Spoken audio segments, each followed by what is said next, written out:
ഞാൻ നിങ്ങളുടെ ഹാർപിക് ഹുസൈൻ അവതരിപ്പിക്കുന്നു പുതിയ ഹാർപിക്. അൽ ഹാർപിക്, കീടാണുക്കളുടെ പുതിയ ശത്രു. ഏത് 6-ാം നൂറ്റാണ്ടിലെ പച്ച വൈറസ് ആണെങ്കിലും ഇല്ലാതെയാക്കും ഞൊടിയിടയിൽ.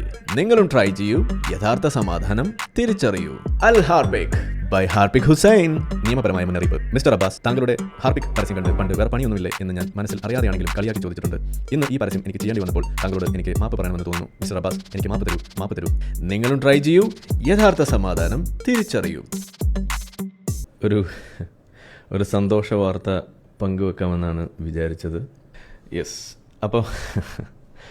അപ്പോൾ നമ്മളുടെ എം അക്ബറിൻ്റെ ഒരു വീഡിയോ കഴിഞ്ഞ ദിവസം നമ്മളൊരു യൂട്യൂബിലൊരു വീഡിയോ ഒക്കെ ചെയ്തിട്ടുണ്ടായിരുന്നു, ഒരു റിയാക്ഷൻ. അത് എക്സ് മുസ്ലിങ്ങൾ വർദ്ധിക്കുന്നു, കാരണമെന്ത് എന്ന് പറഞ്ഞിട്ട് പുള്ളി നടത്തിയൊരു ഒരു പ്രഭാഷണം എന്ന് വേണമെങ്കിൽ പറയാം, ഒരു വയല്. അപ്പോൾ ആ വയല് അത് നമ്മളെടുത്ത് റിയാക്ട് ചെയ്തു, അതിൻ്റെ കാര്യങ്ങളൊക്കെ പൊളിച്ച് കാണിച്ചു കൊടുത്തു.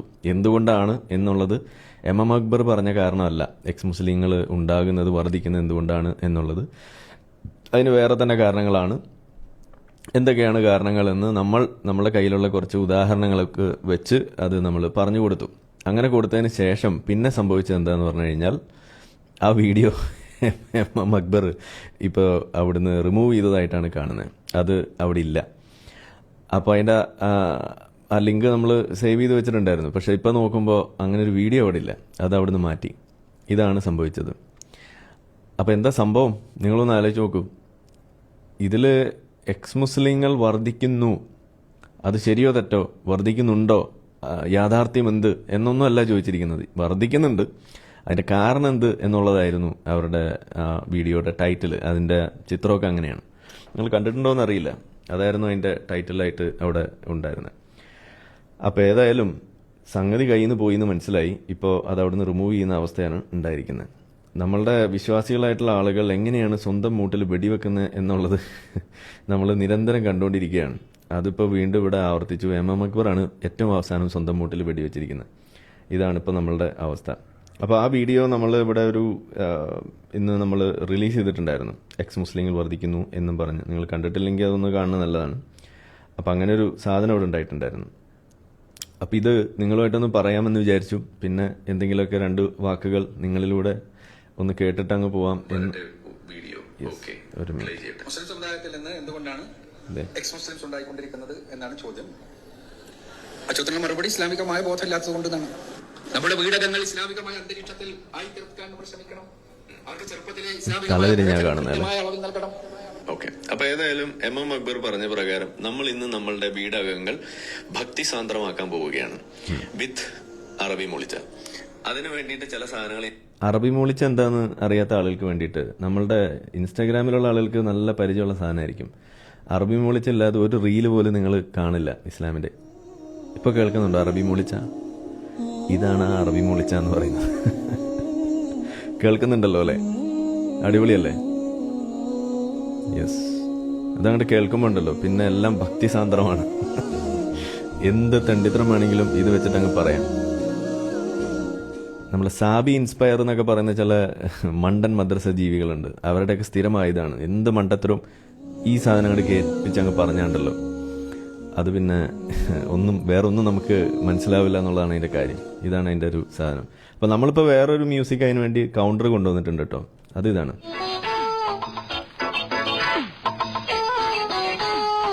സാധനം. കേൾക്കുന്നുണ്ടല്ലോ അല്ലേ? അപ്പോൾ ഉസ്താദുമാർ അറബി മൂളിച്ചിട്ട് നടത്തുന്ന സാധനം നമ്മൾ അറബി മൂളിച്ച മാറ്റിയിട്ട് ഈ മ്യൂസിക് ആക്കും. അപ്പോൾ അതിന്റെ കറക്റ്റ് പിക്ചർ നിങ്ങൾക്ക് പിടികിട്ടും. മതം പഠിക്കാൻ വേണ്ടി ഇറങ്ങിത്തിരിക്കുമ്പോൾ നിങ്ങൾ ഇത് കേൾക്കാൻ ഇടയായി കഴിഞ്ഞാൽ നിങ്ങളുടെ ഈമാൻ വർദ്ധിക്കുമോ ഇല്ലേ? ഒരു ഭാര്യയും ഭർത്താവും കൂടി ഇങ്ങനെ പോവാ. അപ്പൊ ഹബീബായ സല്ലല്ലാഹു അലൈഹി വസല്ലം പറഞ്ഞു ഓളാടന്നോട്ടെ. ഹബീബായ തങ്ങൾ കെട്ടാൻ ആഗ്രഹിച്ചു പോയാൽ ആ ഭർത്താവ് ത്വലാഖ് ചൊല്ലൽ നിർബന്ധമാണ്. മതത്തിനകത്തുള്ള ആളുകൾ തന്നെ പറയുന്ന കാര്യങ്ങൾ ഇവിടെ ഞാൻ കേൾപ്പിക്കാൻ പോവാണ്. അങ്ങനെ ഇരിക്കെയാണ് ഹഫ്സ റളിയല്ലാഹു അൻഹയുടെ വീട്ടിൽ വെച്ച് പ്രവാചകൻ തന്റെ ഈ അടിമ സ്ത്രീയുമായി ശാരീരിക ബന്ധത്തിൽ ഏർപ്പെടുന്നത്. കള്ളവടി വെച്ചത് ഇത്രയേ ഉള്ളൂ. അതുകൊണ്ട് ശാരീരിക ബന്ധത്തിൽ ഏർപ്പെട്ടത് എന്നൊക്കെ ഇങ്ങനെ വലിയ സംഭവമായിട്ട്. അതായത് ഹഫ്സ എന്ന സ്വന്തം ഭാര്യ, ആ ഭാര്യയുടെ ദിവസമായിരിക്കെ മുഹമ്മദ് നബി ഭാര്യയെ പറ്റിച്ച് പുറത്തേക്ക് പറഞ്ഞയച്ചിട്ട് വീട്ടിലുണ്ടായിരുന്ന തന്റെ സമ്മാനം കിട്ടിയ അടിമയെ പൂശി. ഇതിനെയാണ് ഇപ്പൊ ഉസ്താദ് വലിയ ഡെക്കറേഷൻ കൊടുത്ത് പറഞ്ഞത്. ഈ പൂശുക എന്നുള്ള വാക്കൊക്കെ പറയുമ്പോൾ ആളുകൾക്ക് എന്തോ വലിയ പ്രശ്നമായിട്ടാണ് തോന്നുന്നത്. കുട്ടികൾ കേൾക്കുന്നൊക്കെ പറയണത്, കുട്ടികളോടൊക്കെ മാറി നിൽക്കാൻ പറയും. മുതിർന്നവർ മാത്രം കേട്ടാൽ മതി. ഇസ്ലാം പഠിക്കുന്നത് അത് കുട്ടികൾ പഠിക്കാൻ പാടില്ല. ഓക്കെ, ഇതിനെ പച്ച മലയാളത്തിൽ പറയും കള്ളവടി വെച്ചു എന്ന്. ഇത്രയേ ഉള്ളൂ. ഓക്കെ, ബാക്കി അങ്ങനെ നിങ്ങൾ കേൾക്കുമ്പോ നിങ്ങൾ ചിന്തിക്കുക, ഈ സാധനം നിഷ്പക്ഷമായിട്ട് ഇത് കേൾക്കുന്ന ഒരാള് എന്നുള്ള നിലയ്ക്ക് അങ്ങനെ നിങ്ങൾ ഒന്ന് ചിന്തിക്കാൻ തയ്യാറായാൽ നിങ്ങൾ എന്തായിരിക്കും അതിനകത്ത് കാണുക? ആ പറഞ്ഞ സംഗതി ശരിയോ തെറ്റോ എന്ന് നിങ്ങൾ വീഡിയോ യൂട്യൂബിൽ ഇട്ടിട്ട് കാണുന്നില്ല, അപ്പോൾ അതുകൊണ്ട് നിങ്ങൾ നിർബന്ധിച്ച് കാണിക്കാനുള്ള പരിപാടിയാണ്. ഇന്നിവിടെ കണ്ടിട്ട് പോയാൽ മതി. നിങ്ങൾക്ക് സ്വന്തം ബുദ്ധി ഉപയോഗിച്ച് തലച്ചോറ് തന്നെ വേണം കേട്ടോ, ഹൃദയം പറ്റില്ല. അത് വെച്ചിട്ട് നിങ്ങളൊന്ന് ചിന്തിച്ചു കഴിഞ്ഞാൽ എങ്ങനെ ഇരിക്കും എന്നുള്ളത് നിങ്ങളൊന്ന് പറയണം. ഇതാണ് നമ്മളുടെ ഇന്നത്തെ ഈ ഹോംവർക്ക് എന്ന് പറയുന്നത്. അപ്പോൾ കുടുംബങ്ങൾ ഏതായാലും ഇവരെ കൊണ്ട് സാധിച്ചില്ല ഇത് ഭക്തി സാന്ദ്രമാക്കാൻ. അപ്പൊ നമ്മളൊന്ന് ഭക്തി സാന്ദ്രമാക്കി കൊടുക്കാൻ പോവാണ്. പിന്നെ മതബോധം കുറച്ച് കുറഞ്ഞു പോയി എന്നാ പറഞ്ഞത്. അപ്പൊ നമുക്ക് കുറച്ചിരി കൂടുതൽ മതബോധം അങ്ങ് കൊടുത്തു കളയാം. വിത്ത് അറബി മൊളിച്ച, അതാരും മറന്നു പോകാൻ പാടില്ല. അറബി മൊളിച്ചിട്ടാലാണ് ഭക്തി ആവുള്ളൂ, അത് ഫുൾ ആവുള്ളൂ. നമ്മൾ സാധാരണ പറയുന്ന ഒരു കാര്യമാണ് ഇസ്ലാം പൊളിയാണ്, എക്സ് മുസ്ലിങ്ങളുടെ എണ്ണം വർദ്ധിക്കുകയാണ് എന്ന് പറയുമ്പോൾ വിശ്വാസികൾ ഇവിടെ ആൻഡ്രൂ ടേറ്റ് സല്ലല്ലാഹു അലൈഹി വസല്ലം ഇസ്ലാമിലേക്ക് വന്നു. പിന്നെ ഇന്ന് ഏതൊരു ഗുസ്തി പിടിക്കുന്ന ഒരു ചങ്ങാതി ഇന്ന് ഇസ്ലാമിലേക്ക് വന്നിട്ടുണ്ട്. ഇനി വേറെ ഏതൊരു പാട്ട് പാടുന്ന ഒരു ചങ്ങാതി വന്നിട്ടുണ്ട്. അങ്ങനെ കുറെ ആളുകൾ വരുന്ന കഥയൊക്കെ പൊക്കി പിടിച്ചുവിടും. പിന്നെ കുറെ മാനസികമായിട്ട് ഡിപ്രഷനിലും അതുപോലുള്ള പ്രശ്നങ്ങളിലൊക്കെ അകപ്പെട്ടിട്ടുള്ള പല സിനിമാ നടിമാരും നടന്മാരും അവരൊക്കെ വരും. ഇപ്പൊ യുവാൻ എന്തൊരു രാജ, യുവാൻ രാജ, നമ്മളുടെ ഇളയരാജയുടെ മകൻ യുവാൻ ഇളയരാജ, പുള്ളി ഇസ്ലാമിലേക്ക് വന്നു എന്ന് പറഞ്ഞിട്ട് വലിയ ആഘോഷമാണ്. യുവാൻ ഇളയരാജ വന്നതിൽ അത്ഭുതമൊന്നുമില്ല. ആള് ഉമ്മ പോയ വിഷമത്തിലൊക്കെ വലിയ പ്രശ്നമായിട്ട് നടക്കുന്ന ഒരു ഡിപ്രഷനിൽ പോകുന്നു, ആള് കള്ളു കുടിക്കാനൊക്കെ പോകുന്നു. അങ്ങനെ പോകുന്ന ആളുകളിൽ സ്വാഭാവികമായിട്ട് ഉണ്ടാകാൻ സാധ്യതയുള്ള ഒരു മാനസികമായ ഒരു ട്രൈറ്റ് തന്നെയാണ് മതവിശ്വാസത്തിലേക്ക് അടുക്കുക എന്ന് പറയുന്നത്. അതിൽ നമ്മൾ അത്ഭുതമൊന്നും പറയുന്നില്ല. എന്തായാലും അങ്ങനെ കുറെ നാട്ടില് തല്ലുകൊള്ളികളായിട്ട് നടക്കുന്ന കുറെ ആളുകൾ, ജയിലിലൊക്കെ ഒരുപാട് ആളുകൾ ഇസ്ലാമിലേക്ക് വരുന്നു എന്നാണ് പറയുന്നത്. ശരിയാണ്, ജയിലിൽ കിടക്കുന്ന ആളുകൾക്ക് ഇസ്ലാമിലേക്ക് വരാൻ നല്ല സാധ്യതയുണ്ട്. ജയിൽ പുള്ളികൾക്ക് പറ്റിയ മതമാണ് ഇസ്ലാം എന്ന്. ശങ്കർ രാജ അല്ലെ, യുവാൻ ശങ്കർ രാജ. ഓക്കെ, ഇവിടെ ആരോ ഇട്ടിരുന്നു. അല്ല, ഇതില് ഈ ജയിൽ പുള്ളികൾ ഇസ്ലാമിലേക്ക് വരുന്നു എന്ന് പറയുന്ന റിപ്പോർട്ട്, അത് വെച്ചുകൊണ്ട് ഇസ്ലാം വളരുന്നത് തള്ള്, അത് കേട്ടിട്ടുള്ള ആളുകളെന്ന് കൈപൊക്കിയാൽ എൻ്റെ ജീവിതം ധന്യമാകും. എത്ര പേരത് കേട്ടിട്ടുണ്ട്? ഒന്ന് കൈപൊക്കാവൂ. ഇവിടെ പോളിടുന്ന ഓപ്ഷനൊന്നും എനിക്കറിയില്ല. ഇത് അമ്മാവന്മാർക്ക് പറ്റിയ സാധനമല്ലല്ലോ. ജയിൽ പുള്ളികൾ ഇസ്ലാമിലേക്ക് കടന്നു വരുന്ന കണക്ക് വെച്ചിട്ട് നിങ്ങളെ ഇസ്ലാം വളരുന്നു എന്ന് പറഞ്ഞുകൊണ്ട് നിങ്ങളെ തോൽപ്പിച്ചിട്ടുള്ള ഒരവസ്ഥ ഉണ്ടെങ്കിൽ നിങ്ങളൊന്ന് കൈവെക്കുക. ഒന്ന് വേവ് ചെയ്താൽ മതി. വേവ് ഓപ്ഷൻ ഇവിടെ ഉണ്ടെന്ന് തോന്നുന്നു അല്ലേ? അത് നിങ്ങൾ കേട്ടിട്ടുണ്ടോ? ഓക്കെ, അങ്ങനെ ഒരു സാധനമുണ്ട്. അമേരിക്കയിലെ ജയിലുകളിൽ ഏറ്റവും കൂടുതൽ നടക്കുന്ന മതപരിവർത്തനം ഇസ്ലാമിലേക്കാണെന്നാണ് അവർ തള്ളുന്നത് കേട്ടോ. അവർ കാണിക്കുന്നത് ഇസ്ലാമിൻ്റെ മഹത്വം കാണിക്കാൻ വേണ്ടി, ഇസ്ലാം വളരുന്നു എന്ന് കാണിക്കാൻ വേണ്ടിയിട്ടാണ്. ലോകത്തുള്ള എല്ലാ ജയിൽ പുള്ളികളും ഇസ്ലാമിലേക്കാണ് കടന്നു ചെന്നുകൊണ്ടിരിക്കുന്നത്. ആവട്ടെ, അത് അവരുടെ ഒരു അവകാശം, അതാണ് പറ്റിയതാണ്. ജയിൽ പുള്ളികൾക്ക് പറ്റിയ മതമാണല്ലോ ഇസ്ലാം. അല്ലെങ്കിലും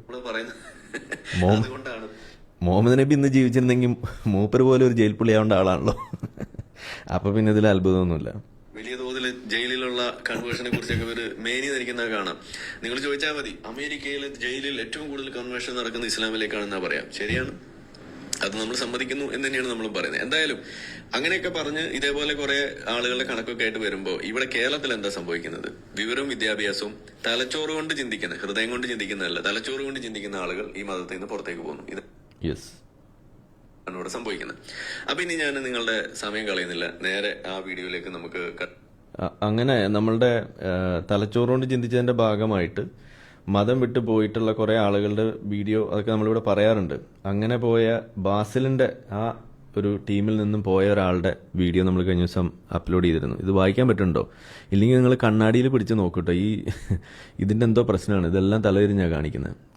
ഒരു രക്ഷയില്ല. നിങ്ങൾക്ക് ക്ലിയർ ആയിട്ട് കാണുന്നുണ്ടോ? എല്ലാം ഇല്ലല്ലോ. അപ്പൊ ഇത് ബാസിൽ കാരണം, ബാസിൽ മുർത്തതാക്കിയ കോയ, അയിലുമ്മൽ ഇരിക്കുന്ന കോയിന്റെ അവസ്ഥയാണെന്ന് പറഞ്ഞിട്ട് ബാസിലിന്റെ ടീമിൽ നിന്നും വിസ്ഡം ഗ്രൂപ്പിന്റെ പ്രവർത്തകനായിട്ടൊക്കെ ഉള്ള ഒരു പയ്യൻ ആണ് നമ്മളെ വിളിച്ചിട്ട് കാര്യം പറഞ്ഞത്. അപ്പോൾ ഇസ്ലാം മതം അത് കൂടുതൽ തള്ളു കേട്ട് അന്വേഷിച്ച് ചെന്നപ്പോൾ അവസാനം പഠിച്ചു വന്നപ്പോൾ മതം വിടുന്ന ഒരു അവസ്ഥ. നമ്മൾ പറയാറുണ്ടല്ലോ, ഇസ്ലാം പഠിച്ചാൽ ഒന്നുകിൽ പൊട്ടും അല്ലെങ്കിൽ നിങ്ങൾ മതം വിടുമെന്ന് നമ്മൾ പറയാറുണ്ട്. ആ സംഭവമാണ് ഇവിടെ നടന്നത്. അപ്പോൾ ഏതായാലും MM അക്ബർ നടത്തിയ ആ ഒരു ചെറിയ വീഡിയോ ഉണ്ട്, അത് ചുമ്മാ ഒന്ന് കേട്ടിട്ട് നമുക്ക് ഇതങ്ങോട്ട് അവസാനിപ്പിക്കാം. എന്നിട്ട് നിങ്ങളുടെ കമന്റ്സിലേക്ക് വരാം. ഒരു ലേശമേ ഉള്ളൂ, ഒരു 5 മിനിറ്റ്. വരട്ടെ വീഡിയോ.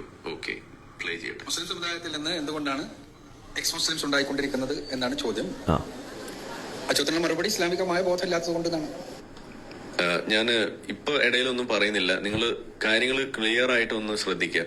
ഇസ്ലാമികമായ ബോധം എന്നൊക്കെയാണ് പറയുന്നത്. ബാക്കി നിങ്ങൾ ശ്രദ്ധിക്കുക. അത് കഴിഞ്ഞതിന് ശേഷം നമുക്ക് ബാക്കി പറയാം. എന്താണ് പരിഹാരം എന്നാണ് അടുത്ത ചോദ്യം. അതിനുള്ള ഉത്തരം ഇസ്ലാമികമായ ബോധവൽക്കരണങ്ങൾ നടത്തണം എന്നാണ്. അപ്പൊ ഇതില് കാണുന്നത് കണ്ടല്ലോ, എക്സ് മുസ്ലിങ്ങൾ വർദ്ധിക്കുന്നു, കാരണം എന്തെന്നാണ് ചോദ്യം.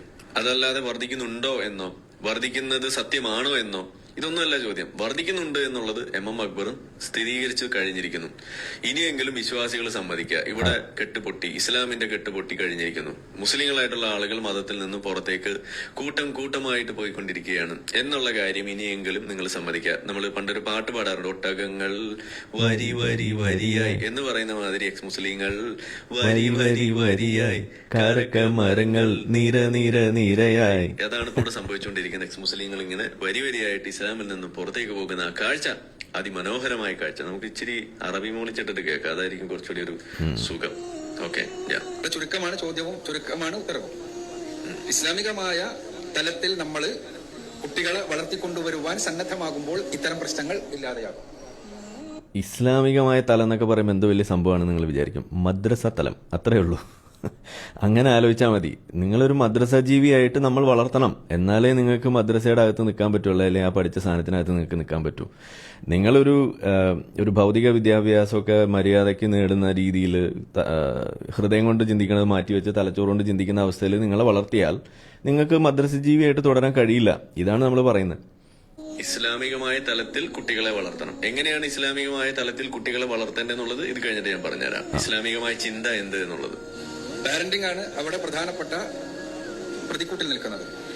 ചെറുപ്പകാലഘട്ടം മുതൽക്ക് തന്നെ ഇസ്ലാമികമായ അന്തരീക്ഷം എന്ന് പറയുമ്പോൾ കേവലം നമസ്കാരം, നോമ്പ്, സക്കാത്ത് തുടങ്ങിയ കാര്യങ്ങൾ പഠിപ്പിക്കപ്പെടുന്ന അന്തരീക്ഷം മാത്രമല്ല ഉദ്ദേശിക്കുന്നത്, മറിച്ച് ഇസ്ലാമികമായ തോക്ക്, ബോംബ്, വെടിക്കോപ്പ് അതും കൂടി ചേരുന്നതാണ് ഇസ്ലാമികമായ അന്തരീക്ഷം എന്നുള്ളതാണോ എം അക്ബർ ഉദ്ദേശിച്ചത്? സ്വഭാവങ്ങളും ഇസ്ലാമികമായ സംസ്കാരങ്ങളും വളർത്തപ്പെടുന്ന അന്തരീക്ഷം ഉള്ള വീടുകളിൽ കുട്ടികൾ വളരണം. നമ്മുടെ വീടുകളിൽ നമ്മുടെ കുട്ടികളുടെ സംസ്കാരം തീരുമാനിക്കുന്നത് എന്താണ്? നമ്മള് ജനറേഷനെ കുറിച്ച് പറയുമ്പോൾ സി ജനറേഷൻ എന്ന് പറയും.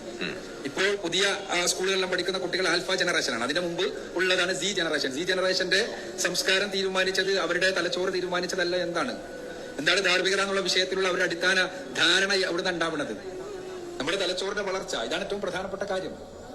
ആരിഫ് ഇത് റിവ്യൂയിങ് അല്ല, ഇത് വീഡിയോ ഞാൻ കഷ്ടപ്പെട്ട് എഡിറ്റ് ചെയ്ത് ഇതേപോലെ റെക്കോർഡ് ചെയ്ത് യൂട്യൂബിൽ ഇട്ടിട്ട് ആരും കാണുന്നില്ല. അപ്പോൾ നിർബന്ധിച്ച് കാണിക്കുന്ന പരിപാടിയാണ്. നിങ്ങളല്ലെങ്കിൽ ഇത് കാണൂലല്ലോ. നമ്മുടെ തലച്ചോറിന്റെ വളർച്ച നടക്കുന്ന ഏറ്റവും പ്രധാന സമയം എന്ന് പറയുന്നത് നാം ജനിച്ചതിന് ശേഷം 13 വയസ്സ് വരെയുള്ള സമയമാണ്. ആ സമയത്താണ് അടിസ്ഥാന ധാർമ്മികതകൾ തീരുമാനിക്കപ്പെടുന്നത്. ആ അടിസ്ഥാന ധാർമ്മികത തീരുമാനിച്ചത് ആരാണ്? നിങ്ങൾ ആലോചിക്കുക. ഉസ്താദാണ്. മതപരമായ അധ്യാപനങ്ങളാണോ? ഇസ്ലാമികമായ സംസ്കാരമാണോ? അതെല്ലാം ടെലിവിഷൻ ആയിരുന്നോ? അതെല്ലാം നമ്മൾ പറയുന്ന സിനിമകളായിരുന്നോ? എന്റർടൈൻമെന്റുകളായിരുന്നോ? ടെലിവിഷൻ. ആ തരത്തിൽ നമ്മുടെ എന്റർടൈൻമെന്റ് ഇൻഡസ്ട്രി നമ്മുടെ കുട്ടികളുടെ തലച്ചോറിന്റെ വളർച്ചയെ സ്വാധീനിച്ചതിന്റെ ആ രൂപത്തിലുള്ള ധാർമ്മികമായ അടിത്തറകൾ അവരുടെ തലച്ചോറിൽ രൂപപ്പെട്ടത് അതിന്റെ അടിസ്ഥാനത്തിലായതിന്റെ ഒരു പരിണതി കൂടിയാണ് നമ്മൾ കാണുന്ന ഈ പ്രശ്നങ്ങൾ. Note the point sir. അതാണ് പ്രധാനപ്പെട്ട പോയിന്റ്. ഇന്ന് വളരുന്ന കുട്ടികൾ അവരുടെ കയ്യിലിരിക്കുന്ന യന്ത്രങ്ങൾ ഉപയോഗിച്ചുകൊണ്ട് എന്തിനെ കുറിച്ചും അവർക്ക് അന്വേഷിക്കാം. ആ അന്വേഷണം അവർ നടത്തുമ്പോൾ കയ്യിൽ നിന്ന് പോകും. അതന്നെയാണ് ഇവിടെ പറഞ്ഞത് കേട്ടോ. നമ്മൾ പറയാറുണ്ട് ഇന്റർനെറ്റ് ഇസ്ലാമിന്റെ കഥ കഴിക്കുമെന്ന് പറയുന്നതിന്റെ ഒരു റീസൺ ഇതാണ്. അവരുടെ അടിസ്ഥാന ധാർമ്മികത തന്നെ അതിന്റെ അടിസ്ഥാനത്തിലാകുമ്പോൾ സ്വാഭാവികമായിട്ട് ഇസ്ലാമിനെതിരെയുള്ള വിമർശനങ്ങളും എതിർപ്പുകളും ഇന്നത്തെ ഒരു ചുറ്റുപാടും കാര്യങ്ങളും പ്രത്യേകിച്ചും ഇന്നത്തെ ഒരു മുതലാളിത്ത സംസ്കാരം തന്നെ പരമാവധി ആസ്വദിക്കുക എന്നുള്ളതിന്റെ അടിസ്ഥാനത്തിലാണ്. ഇസ്ലാമാണെങ്കിലും അവിടെയെല്ലാം കൃത്യമായ വിലക്കുകളാണുള്ളത്. എല്ലായിടത്തും ആസ്വാദനമാണ്, എല്ലായിടത്തും.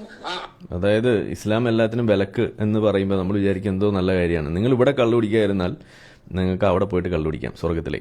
നിങ്ങൾ ഇവിടെ പെണ്ണ് പിടിക്കാതിരുന്നാൽ നിങ്ങൾക്ക് സ്വർഗത്തിൽ പോയിട്ട് പെണ്ണ് പിടിക്കാം. നിങ്ങളിവിടെ മറ്റേ എന്ത് തോന്നിയാസം ചെയ്യാതിരുന്നാൽ ഒക്കെ അവിടെ പോയിട്ട് ചെയ്യാം. ഇപ്പോൾ പെങ്ങളെ പോയിക്കല്, നിങ്ങളിവിടെ പെങ്ങളെ പോയിക്കാതിരുന്നാൽ നിങ്ങൾക്ക് സ്വർഗത്തിൽ പോയിട്ട് പെങ്ങളെ പോയിക്കാം. ഇതാണ് ഇസ്ലാം പഠിപ്പിക്കുന്നത്. അപ്പൊ എന്നിട്ട് പറയും ഞങ്ങൾ ഇതൊക്കെ വിലക്കുന്നതാണ്. അപ്പൊ വിലക്കുക എന്ന് പറയുമ്പോൾ നമ്മൾ എന്താ വിചാരിക്കുക? ഇപ്പൊ നമ്മളിപ്പോ ആധുനിക ഒരു മനുഷ്യനെന്നുള്ള രീതിയിൽ ഇപ്പൊ കള്ളു കുടിക്കരുത് നമ്മൾ പറയുന്നത് എന്തുകൊണ്ടാ?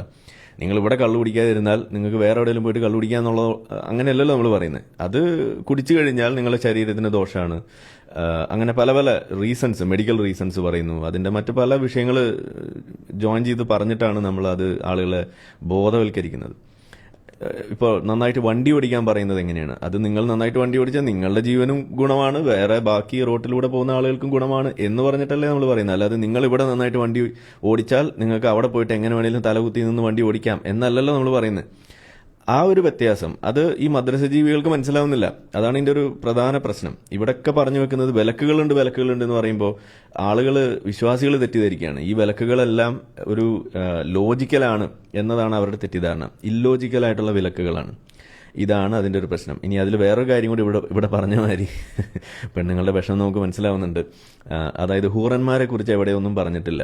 ആണുങ്ങൾക്കുള്ള കാര്യം മാത്രമേ പറഞ്ഞിട്ടുള്ളൂ. സ്വർഗത്തിൽ പെണ്ണുങ്ങൾക്കൊന്നുമില്ല, ഉള്ളത് ഇവിടെയുള്ള ഹസ്ബൻഡിന് അവിടെയും കിട്ടും എന്നാണ് പറയുന്നത്. അപ്പോൾ അതുകൊണ്ട് കല്യാണം കഴിച്ചില്ല എന്നുള്ള രീതിയിലാണ് പെണ്ണുങ്ങൾ മരിക്കണമെന്നുണ്ടെങ്കിൽ അത് അതിനേക്കാളും വലിയ പുലിവാലാണ്. അതുകൊണ്ടാണ് ഇറാനിലൊക്കെ ഇതേപോലെ മരിച്ചു വീഴുന്ന പെൺകുട്ടികൾ അവർ കല്യാണം കഴിക്കാത്തവരാണെന്നുണ്ടെങ്കിൽ അവരെ ബലാത്സംഗം ചെയ്തിട്ടാണ് വിടുക.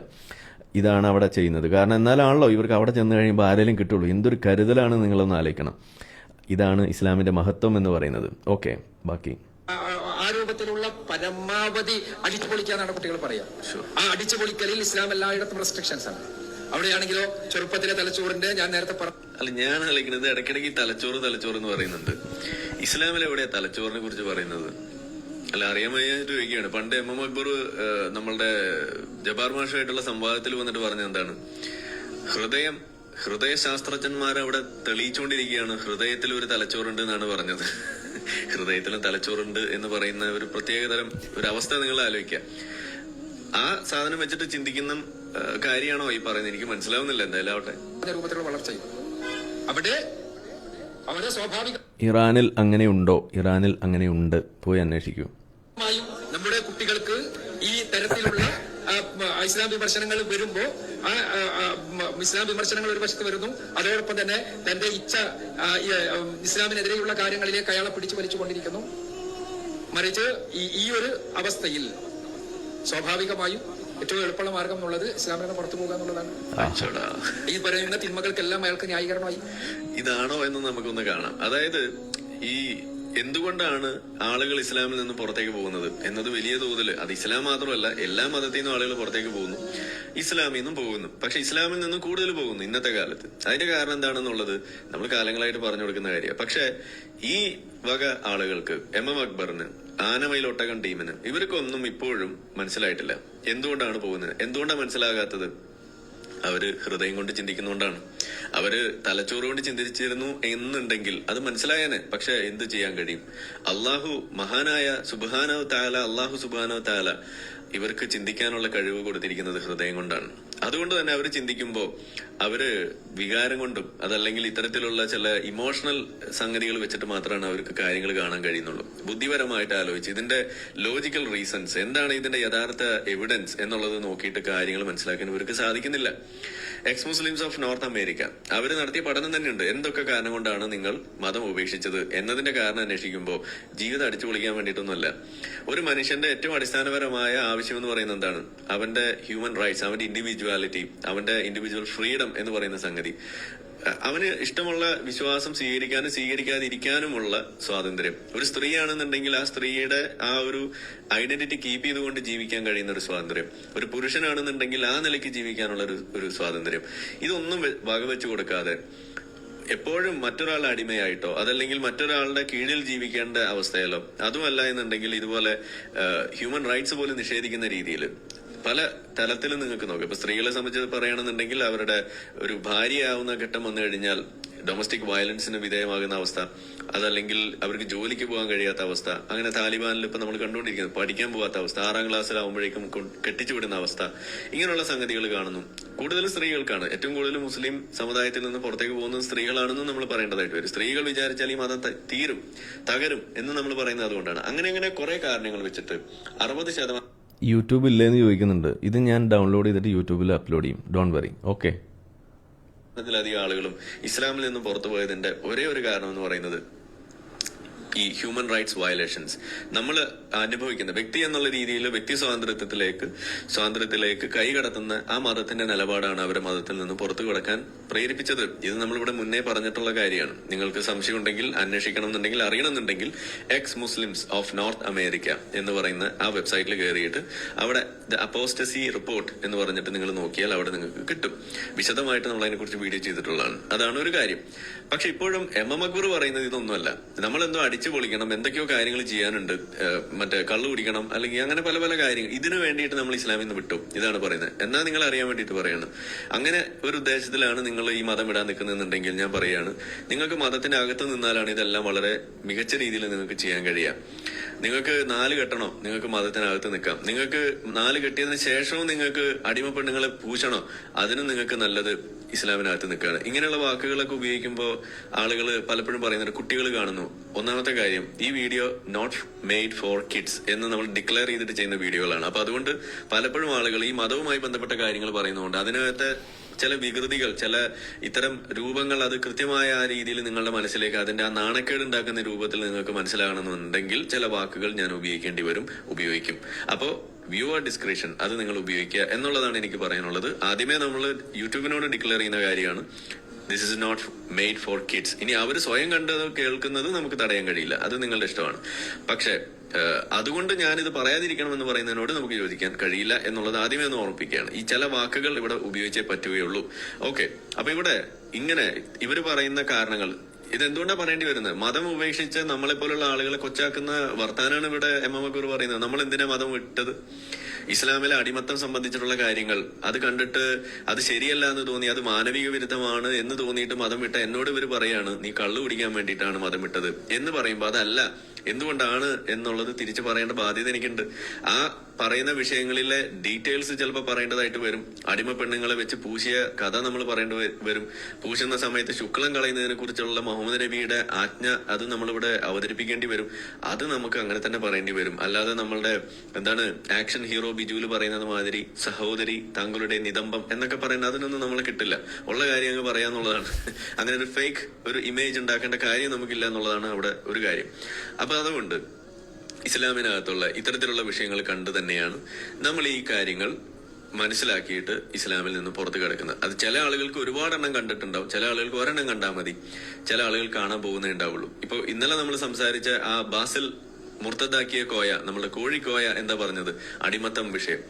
ആ ബാസില് ആ സംവാദം ഓഫ്ലൈൻ, അതായത് പൊതുവേദിയിൽ സംവാദത്തിന് തയ്യാറാണ് എന്ന് ധൈര്യസമേതം സമ്മതിച്ച് അതിനു വേണ്ടിയിട്ട് ഇറങ്ങി തിരിച്ചിരുന്നു. കഴിഞ്ഞ ദിവസം കാണിച്ച പോലത്തെ എന്തോ ഉടായ്പ പരിപാടി കാണിച്ചില്ലായിരുന്നു എന്നുണ്ടെങ്കിൽ ഒരു പക്ഷേ ഞാൻ ഇപ്പോഴും മതത്തിനകത്ത് ഉണ്ടാകുമായിരുന്നു എന്ന രീതിയിലേക്ക് വരെ കാര്യങ്ങൾ പറഞ്ഞു വെക്കുന്നു. അതുപോലെ പറയുന്ന ആളുകൾ വേറെയും ഉണ്ട്. ബാസിലിന്റെ ഇന്നർ സർക്കിളിൽ പോലും എന്ന് വരുന്നിടത്ത് ആണ് നമ്മൾ ഈ പറയുന്ന കാര്യങ്ങൾ ഇവിടെ വാലിഡ് ആകുന്നത്. ഇതുകൊണ്ടാണ് നമ്മൾ ഇതിങ്ങനെ പറയേണ്ടി വരുന്നത്. അപ്പൊ എം എം അക്ബർ പറഞ്ഞത് ആ ഭാഗം ഒന്ന് തീർത്തിട്ട് നമുക്ക് അടുത്തേക്ക് പോവാം. അവിടെ ഇസ്ലാമിലാവുമ്പോ ആ തിന്മകൾക്കൊന്നും ന്യായീകരണമില്ല. മാത്രമല്ല തിന്മകൾക്ക് റെസ്ട്രിക്ഷൻസ് ഉണ്ട്, അതോടുകൂടി ന്യായീകരണമാകുന്നു. അവിടെ ആ ന്യായീകരണമായി അവിടെയാണ് നേരത്തെ പറഞ്ഞ പ്രവാചകൻ സല്ലല്ലാഹു അലൈഹി വസല്ലമയെല്ലാം കുറിച്ചുള്ള റസൂലുള്ളാഹി സ്വല്ലല്ലാഹു അലൈഹി വസല്ലമയെ മാതൃകാ പുരുഷൻ ആയിട്ടാണ് ഇസ്ലാം പഠിപ്പിക്കുന്നത്. അതാണ് താനും അവിടെ ആ മാതൃകയെയാണ് തകർക്കാൻ വേണ്ടി എക്സ് മുസ്ലിംസ് ശ്രമിച്ചുകൊണ്ടിരിക്കുന്നത്, അല്ലെങ്കിൽ ആ ഇസ്ലാം വിരുദ്ധകൾ ശ്രമിച്ചുകൊണ്ടിരിക്കുന്നത്. അത് കറക്റ്റാണ്. മുഹമ്മദ് നബിയെ മാതൃകയായി വെച്ചുകൊണ്ട് മുഹമ്മദ് നബീനെ ഒരു ചിത്രം വരച്ച അപ്പ തലവെട്ടാൻ വരുന്ന സമയത്ത് യഥാർത്ഥത്തിൽ ആരാണ് ഈ മുഹമ്മദ് നബി എന്നത് ഇവിടെ സമൂഹത്തിൽ അവതരിപ്പിക്കേണ്ട ഒരു ബാധ്യതയുണ്ട്. അത് ആർക്കും ഇവിടെ ചെയ്യാൻ കഴിയാം. അത് മുസ്ലിങ്ങളല്ലാതെയുള്ള ആളുകൾക്ക് ആർക്കും ഇവിടെ ചെയ്യാൻ കഴിയില്ല. കാരണം എന്താണ്, അത് ചെയ്തു കഴിഞ്ഞാൽ അവരുടെ തല പോകുന്ന അവസ്ഥയാണ്. അപ്പൊ പിന്നെ നമ്മൾ പറയുമ്പോ എന്താ അവരുടെ പ്രശ്നം? പഠിച്ചിട്ട് വിമർശിക്കൂ സുഹൃത്തെ എന്ന് പറയാൻ ഇവർക്ക് സാധിക്കുന്നില്ല എന്നതാണ് ഇവരുടെ ഏറ്റവും വലിയ പ്രശ്നം.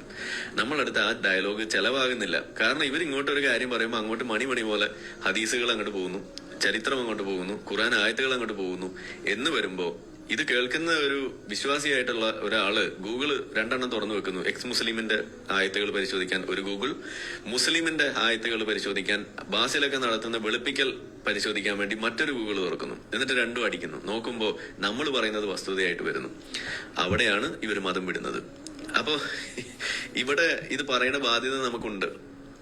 ഓക്കെ, ബാക്കി കുറച്ച് കാര്യങ്ങൾ ഇതിന് ശേഷമുള്ള വീഡിയോയിൽ ഒരു കുറെ കാര്യങ്ങൾ കൂടി പറയുന്നുണ്ട്. അത് കഴിഞ്ഞ ആ സമയത്ത് നമുക്ക് ബാക്കി ആഡ് ചെയ്യാം. ആ തകർക്കാൻ വേണ്ടി ഇങ്ങനെ തെറി പറഞ്ഞുകൊണ്ടിരിക്കുന്ന ഒരവസ്ഥ ഉണ്ടാകുമ്പോ അവിടെ കൃത്യമായി ഇസ്ലാമികമായ ബോധനം ലഭിക്കാതിരിക്കുമ്പോൾ കുട്ടിയുടെ മനസ്സിൽ സ്വാഭാവികമായും തോന്നും അത് ശരി തന്നെയല്ലെന്ന്. കാരണം പുതിയ കാലത്തെ ധാർമ്മികതയുടെ, പുതിയ കാലത്തെ സാമൂഹികമായ അളവുകോലുകൾ വെച്ചുകൊണ്ടാണ് കുട്ടി ചിന്തിക്കുക. തീർച്ചയായിട്ടും. അപ്പൊ അതുകൊണ്ട് ഇത് എന്ന് പറയുന്നത് നമ്മുടെ നർച്ചറിങ്ങിന്റെ കൂടി, അഥവാ നമ്മുടെ വളർത്തലിന്റെ കൂടി പ്രശ്നമുണ്ട് എന്ന് നമ്മൾ തിരിച്ചറിയണം. മാത്രമാണ് നല്ല പറയുന്നത്. നമ്മുടെ ചുറ്റുപാടുകളുടെ പ്രശ്നമുണ്ട്, സോഷ്യൽ മീഡിയന്റെ പ്രശ്നമുണ്ട്, നമ്മുടെ എന്റർടൈൻമെന്റിന്റെ പ്രശ്നമുണ്ട്, നമ്മുടെ ഇലക്ട്രോണിക് മീഡിയയുടെ പ്രശ്നമുണ്ട്. അതിനെല്ലാം മുന്നിൽ നമ്മുടെ കുട്ടികളെ നമ്മൾ തുറന്നു വെച്ച ഇതിന്റെ പ്രശ്നമുണ്ട്. അതോടൊപ്പം തന്നെ ഇസ്ലാമിനെതിരെയുള്ള ചുറ്റുപാടുകളിൽ നിന്നുള്ള ഒരുപാട് മലീമസമായ കൊടുങ്കാറ്റുകളുടെ പ്രശ്നം. ആ കൊടുങ്കാറ്റുകൾക്ക് നടുവിൽ നിൽക്കുന്ന നമ്മുടെ കുട്ടികൾ, അവർക്ക് കൃത്യമായി ഇസ്ലാമികമായ ബോധനം ലഭിക്കാതെ എന്നതിന്റെ പ്രശ്നം. അതിനെന്താണ് പരിഹാരം? ഇസ്ലാമികമായ ബോധനം ലഭിക്കണം. മദ്രസ, നമ്മുടെ വീടകങ്ങൾ ഇസ്ലാമികമായ അന്തരീക്ഷത്തിൽ ആയിത്തീർക്കാൻ നമ്മൾ ശ്രമിക്കണം. ചെറുപ്പത്തിലെ ഇസ്ലാമികമായ ബോധനം കൃത്യമായ അളവിൽ നൽകണം. ഇസ്ലാമികമായ ബോധനം എന്ന് പറയുമ്പോൾ നമ്മളുടെ മനസ്സിലേക്ക് വരുന്നത് നമസ്കാരവും ഇസ്ലാം കാര്യവും ഈമാൻ കാര്യമാണ്. തീർച്ചയായും ഇസ്ലാം കാര്യം ഈമാൻ കാര്യം അടിത്തറയാണ്. പക്ഷേ ആ ഇസ്ലാം ഈമാൻ കാര്യങ്ങളിലെല്ലാമുള്ള അടിസ്ഥാനപരമായ കാര്യങ്ങൾ അത് ഹൃദയത്തിന് ഉൾക്കൊള്ളാൻ പറ്റുന്ന രൂപത്തിൽ, കുട്ടിയുടെ ഹൃദയത്തിൽ കൃത്യമായി സന്നിവേശിപ്പിക്കുന്ന രൂപത്തിൽ നമുക്ക് നൽകാൻ കഴിയണം. പഠിക്കുന്ന മദ്രസയിലും മതപാഠശാലകളിലും പഠിക്കുന്ന ആ ഇസ്ലാം കുട്ടികളുടെ മാതാപിതാക്കളിൽ കാണാൻ അത് ആ രൂപത്തിലുള്ള സാമൂഹ്യ സൃഷ്ടിയിലൂടെയാണ് ഇത്തരം വെല്ലുവിളികളെ പ്രതിരോധിക്കുവാൻ കഴിയുക എന്നാണ് ഞാൻ മനസ്സിലാക്കുന്നത്. ഓക്കെ. അപ്പൊ ഏതായാലും MM അക്ബർ പറഞ്ഞ പ്രകാരം നമ്മൾ ഇന്ന് നമ്മളുടെ വീടകങ്ങൾ ഭക്തിസാന്ദ്രമാക്കാൻ പോവുകയാണ് വിത്ത് അറബി മൊളിച്ച. അതിനു വേണ്ടിയിട്ട് ചില സാധനങ്ങൾ ഞാനിവിടെ എടുത്തുകൊണ്ടുവന്നിട്ടുണ്ട്. അതായത് നിങ്ങൾ മതം പഠിക്കാൻ വേണ്ടി ഇറങ്ങിത്തിരിക്കുമ്പോൾ നിങ്ങൾ ഇത് കേൾക്കാൻ ഇടയായി കഴിഞ്ഞാൽ നിങ്ങളുടെ ഈമാൻ വർദ്ധിക്കുമോ ഇല്ലേ? എക്സ് മുസ്ലിങ്ങൾ പറയുമ്പോഴാണല്ലോ പ്രശ്നം, അല്ലെങ്കിൽ മതവിരോധികൾ പറയുന്നു എന്നതാണല്ലോ നിങ്ങളുടെ ഒരു പ്രധാന പരാതി. നമ്മൾ വിരോധികളെ കൊണ്ടൊന്നും പറയിപ്പിക്കുന്നില്ല, മതത്തിനകത്തുള്ള ആളുകൾ തന്നെ പറയുന്ന കാര്യങ്ങൾ കേൾപ്പിക്കാൻ പോവാണ് കുറച്ചെണ്ണം. കാരണം ഈ സംഗതി ഒന്ന് ക്രോഡീകരിച്ച് നിങ്ങൾ മുന്നിലേക്ക് വെക്കാന്ന് വിചാരിക്കുക, വിശ്വാസികൾ ഇത് കേൾക്കാൻ വേണ്ടിയിട്ടാ. അങ്ങനെ നിങ്ങൾ കേൾക്കുമ്പോൾ നിങ്ങൾ ചിന്തിക്കുക, ഈ സാധനം നിഷ്പക്ഷമായിട്ട് ഇത് കേൾക്കുന്ന ഒരാള് എന്നുള്ള നിലയ്ക്ക് അങ്ങനെ നിങ്ങൾ ഒന്ന് ചിന്തിക്കാൻ തയ്യാറായാൽ നിങ്ങൾ എന്തായിരിക്കും അതിനകത്ത് കാണുക? ആ പറഞ്ഞ സംഗതി ശരിയോ തെറ്റോ എന്ന് നിങ്ങൾക്ക് സ്വന്തം ബുദ്ധി ഉപയോഗിച്ച്, തലച്ചോറ് തന്നെ വേണം കേട്ടോ, ഹൃദയം പറ്റില്ല, അത് വെച്ചിട്ട് നിങ്ങളൊന്ന് ചിന്തിച്ചു കഴിഞ്ഞാൽ എങ്ങനെ ഇരിക്കും എന്നുള്ളത് നിങ്ങളൊന്ന് പറയണം. ഇതാണ് നമ്മളുടെ ഇന്നത്തെ ഈ ഹോംവർക്ക് എന്ന് പറയുന്നത്. അപ്പൊ കുടുംബങ്ങൾ ഏതായാലും ഇവരെ കൊണ്ട് സാധിച്ചില്ല ഇത് ഭക്തി സാന്ദ്രമാക്കാൻ. അപ്പൊ നമ്മളൊന്ന് ഭക്തി സാന്ദ്രമാക്കി കൊടുക്കാൻ പോവാണ്. പിന്നെ മതബോധം കുറച്ച് കുറഞ്ഞു പോയി എന്നാ പറഞ്ഞത്. അപ്പൊ നമുക്ക് കുറച്ചിരി കൂടുതൽ മതബോധം അങ്ങ് കൊടുത്തു കളയാം. അതാണ് നമ്മളുടെ ഘട്ടം എന്ന് പറയുന്നത്. അപ്പൊ അതിലേക്ക് നമുക്ക് കിടക്കാം. ഒരു ഭാര്യ ഭർത്താവ് ഇങ്ങനെ പോവാ. അപ്പൊ ഹബീബായ സല്ലല്ലാഹു അലൈഹി വസല്ലം പറഞ്ഞു ഓളാടന്നോട്ടെ. ഹബീബായ തങ്ങൾ കെട്ടാൻ ആഗ്രഹിച്ചു പോയാൽ ആ ഭർത്താവ് ത്വലാഖ് ചൊല്ലൽ നിർബന്ധമാണ്. ത്വലാഖ് അപ്പൊ ചൊല്ലിക്കൊള്ളും. ഇതാണ് മഹാൻ. നല്ല ഒന്നവരാ ശരീഅത്ത് ഒരു നിക്കാഹിന്റെ മോള്. ഇതിപ്പോ ആരെ കുറിച്ചാ പറഞ്ഞത്? മുഹമ്മദ് നബിയെ കുറിച്ച് നമ്മൾ എന്തോ മോശം പറഞ്ഞെന്നാ പറയുന്നത്. ഒരു ഭാര്യയും ഭർത്താവും നടന്നു പോകുമ്പോൾ മുഹമ്മദ് നബി ആ ഭാര്യയെ കണ്ടിട്ട് ആഗ്രഹം പ്രകടിപ്പിച്ച അപ്പൊ തൊലാഖ് അല്ലെങ്കിൽ മുഹമ്മദ് നബിക്ക് കൂട്ടി കൊടുത്തോളണം. ഇതല്ല ഇപ്പൊ ഉസ്താദ് പറഞ്ഞത്. ഇത് എക്സ് മുസ്ലിം അല്ലാട്ടോ പറഞ്ഞത്, ഇത് ഉസ്താദ് തന്നെയാണ് പറയുന്നത്. ഇത് നിങ്ങൾ കേട്ട് കഴിയുമ്പോൾ ഇങ്ങനെ പറയുന്ന ഒരു ഉസ്താദ് അല്ലെങ്കിൽ ഇങ്ങനെ പറയുന്ന ഒരു മതത്തിന്റെ അകത്തുള്ള ഒരാള് ഇയാൾ ഇത് പറയുന്ന സമയത്ത് നിങ്ങളൊരു വിശ്വാസി എന്നുള്ള നിലയ്ക്ക് ഇത് കേൾക്കുമ്പോൾ വാവ് മാഷ തള്ള എന്ന് ചിലപ്പോൾ നിങ്ങൾ പറഞ്ഞേക്കാം. അവിടെയാണ് ഞാൻ പറഞ്ഞത്, നിങ്ങൾ ഒന്ന് മാറി നിന്നിട്ട് നമ്മളൊക്കെ നിൽക്കുന്ന ആ ഷൂസിലേക്ക് ഒന്ന് ഇറങ്ങി നിൽക്കുക, നിഷ്പക്ഷമായിട്ട് ഇത് കാണാൻ ശ്രമിക്കുക. അതായത് നമ്മളുടെ ബാംഗ്ലൂർ ഡേയ്സിൽ ആ കത്ത് രണ്ടാമത് വായിക്കുന്ന അവസ്ഥ, ദുൽഖർ സൽമാൻ വായിക്കുന്ന ആ ഒരു അവസ്ഥ ഉണ്ടല്ലോ. അതായത് ആദ്യം വായിക്കുമ്പോൾ കാശിക്ക് പോയി അവിടെ ആകെ ഡെസ്പായിട്ടിരിക്കും. ആ കത്ത് വായന അധികം ആളുകൾക്ക് പരിചയമില്ലെങ്കിൽ അത് നമുക്കൊന്ന് കേട്ട് കളയാം. ഒരു സാധനം കൂടി ഉണ്ട്, അതുകൂടി കേട്ടിട്ട് നമുക്ക് ഒരു വായനയും രണ്ടാമത് ഗോവയിൽ ഇരുന്നിട്ട് വായിക്കുന്ന പോലെ ഒരു വായനയും. ആ രണ്ടാമത്തെ വായന നിങ്ങൾ വായിക്കുമ്പോഴാണ് ഇതിന്റെ കള്ളക്കളികൾ നിങ്ങൾക്ക് മനസ്സിലാവുക, അല്ലെങ്കിൽ ഇതിന്റെ പിന്നിൽ ഒളിഞ്ഞിരിക്കുന്ന ഈ പോക്കിരിത്തരങ്ങള്, ഇതിന്റെ മുഹമ്മദ് നബി എത്രമാത്രം തെണ്ടിത്തരമായിരുന്നു ചെയ്തുകൊണ്ടിരുന്നത് എന്നതിനെ കുറിച്ചൊരു ധാരണ നിങ്ങൾക്ക് അപ്പോഴേ കിട്ടുള്ളൂ. ഇതൊക്കെ പറയുമ്പോൾ നിങ്ങൾക്ക് വലിയ വിഷമമൊക്കെ ഉണ്ടാവും. പക്ഷെ ഈ സംഗതി ഇവിടെ പ്രസംഗമായിട്ട് പുറത്തു വന്നപ്പോ ഇതുപോലെയുള്ള ഉസ്താദുമാരെ പൂട്ടണം, ഇവരൊന്നും ജീവിക്കാൻ അനുവദിക്കരുത് എന്ന് വരെ പറയുന്ന മുസ്ലിങ്ങളായിട്ടുള്ള ആളുകൾ ഇവിടെ ഉണ്ടായിരുന്നു. ഇത് നമ്മൾ പറയുമ്പോൾ നമ്മൾ മുഹമ്മദ് നബിയെ കൊച്ചാക്കുന്നു എന്ന് പറയും. ഇത് പറയുമ്പോൾ എന്താ നിങ്ങൾ പറയാ? ഇതേ നമ്മൾ ചോദിക്കുന്നുള്ളൂ. ഇപ്പൊ ഈ പറഞ്ഞ സംഗതി ഇത് നിങ്ങളുടെ ആ ഭക്തി സാന്ദ്രമായ ആ അകത്തളങ്ങളിൽ ഇത് അങ്ങ് കേട്ട് കഴിയുമ്പോൾ നിങ്ങളുടെ മതബോധം വർദ്ധിക്കുമോ കുറയുമോ? ഇതാണ് നമ്മളുടെ ചോദ്യം. ഒന്നാമതൊരു ഉദാഹരണമാണ്. അപ്പൊ ഇതിപ്പോ മുഹമ്മദ് നബിയുടെ ഒരു കാമകേളി സംബന്ധിച്ചിട്ടുള്ള ഒരു ചെറിയൊരു ഉദാഹരണം വെച്ചേ ഉള്ളൂ. ഇതുപോലെ പലതും ഉണ്ട്. മുഹമ്മദ് നബി ആയിഷയെ കല്യാണം കഴിക്കാൻ പോകുമ്പോ ആ പോകുന്ന സമയത്ത് മുഹമ്മദ് നബി അവിടെ ചെല്ലുമ്പോ ആ ആയിഷ പാവയെ വെച്ച് കളിച്ചുകൊണ്ടിരിക്കുകയായിരുന്നു എന്നാ പറയുന്നത്. ഇവര് പറയുന്നത് ആയിഷ ഭയങ്കര 6 വയസ്സായിരുന്നു എന്നുണ്ടെങ്കിൽ ഭയങ്കരമായ ഇതായിരുന്നു എന്നാ പറയുന്നത്. വളർച്ച പൂർണ്ണമായി നിൽക്കുന്ന ആളായിരുന്നു എന്നൊക്കെയാണ് പറയുന്നത്. ഭയങ്കര പക്വതയായിരുന്നു, പക്വതയുള്ള ആള് പാവയൊക്കെ വെച്ച് കളിക്കുന്നു എന്നതാണ് നമ്മൾ അവിടെ മനസ്സിലാക്കുന്നത്. അവിടെയാണ് നമ്മൾ ഇതുപോലുള്ള സാധനങ്ങൾ എടുത്ത് വെക്കുന്നതും അതിൽ ഉസ്താദുമാര് പ്രസംഗിക്കുമ്പോൾ അവര് കുറച്ചുകൂടി പൊലിപ്പിക്കൽ അതിനകത്ത് വരും. എന്താണ് ആ പൊലിപ്പിക്കൽ? മുഹമ്മദ് നബി പോയപ്പോ കൊണ്ടുപോയത് കാഞ്ചീപുരത്തിന്റെ പട്ടുസാരിയല്ല, സ്വർണമാലയല്ല, കൊണ്ടുപോയത് ഒരു പാവയാണ് എന്ന് പറഞ്ഞിട്ട് പ്രസംഗിക്കാൻ നിങ്ങൾ കണ്ടു കാണും. എന്തിനാ പാവ കൊണ്ടുപോകുന്നത്? ഒരു മുതിർന്ന പെണ്ണിനെ, കല്യാണം കഴിച്ച പെണ്ണിനെ കാണാൻ വേണ്ടി പോകുമ്പോ നമ്മളൊക്കെ എന്താ കൊണ്ടുപോവുക? അതാണോ മുഹമ്മദ് നബി കൊണ്ടുപോയത്? അല്ല. അവിടെ തന്നെ നിങ്ങൾക്ക് മനസ്സിലാവും ആരാണ് ഈ മുഹമ്മദ് നബി എന്നുള്ളത്. ഇനി ഇതിന്റെ രണ്ടാമത്തെ ഭാഗത്തിലേക്ക് വരുമ്പോൾ അതിനെക്കുറിച്ചുള്ള മറ്റൊരു വശം പറയുന്നുണ്ട്. എന്തുകൊണ്ട് ഈ ആയിഷ കല്യാണത്തെ വിമർശിക്കുന്നു? നമ്മൾ എപ്പോഴും പറഞ്ഞു മടുത്തതാണ്, എന്നാലും വീണ്ടും ഇവരത് വലിയ സംഭവമായിട്ട് അവതരിപ്പിക്കുന്നുണ്ട്. അതപ്പം നമുക്ക് പറയാം. ഇനി നമ്മൾ കേൾക്കാൻ പോകുന്നത് ഇസ്ലാമിലെ അമ്മ പെങ്ങൾ ഭോഗം. ഇവർ ഏറ്റവും കൂടുതൽ പറയുന്ന ഒരു കാര്യമാണ് ഇസ്ലാമിൽ അങ്ങനെ ഒരു സാധനം ഇല്ല എന്നാണ് പറയാം. എന്നാൽ ഇസ്ലാം പഠിപ്പിക്കുന്നു അമ്മ പെങ്ങൾ ഭോഗമുണ്ട്. ഇസ്ലാമിൽ നിങ്ങളുടെ സ്വന്തം മകളെ നിങ്ങൾക്ക് ലൈംഗികമായിട്ട് ഉപയോഗിക്കാം. എങ്ങനെയാണ് എന്നുള്ളതിന്റെ ഒരു ഉദാഹരണം, ഒരുപാട് ഉദാഹരണങ്ങളുണ്ട്. ഒരെണ്ണം തൽക്കാലം പിടിക്കും. അത് കേട്ടിട്ട് നമുക്ക് അടുത്ത ഭക്തിസാന്ദ്രമായ അടുത്ത വീഡിയോയിലേക്ക് നമുക്ക് പോകാം. ഓക്കെ. മോന്റെ മോള് ആ കീപ്പട്ട് എത്ര പോയാലും മണ്ടിയില്ല. എന്നാൽ സ്വന്തം മോളെ കൂട്ടത്തിൽ നിന്ന് ഹറാമില്ലാത്ത ഒന്നുണ്ട്. അതാ ലാ മഖ്ലൂഖത്തിൻ മിമ്മാഇ സിനാഹു.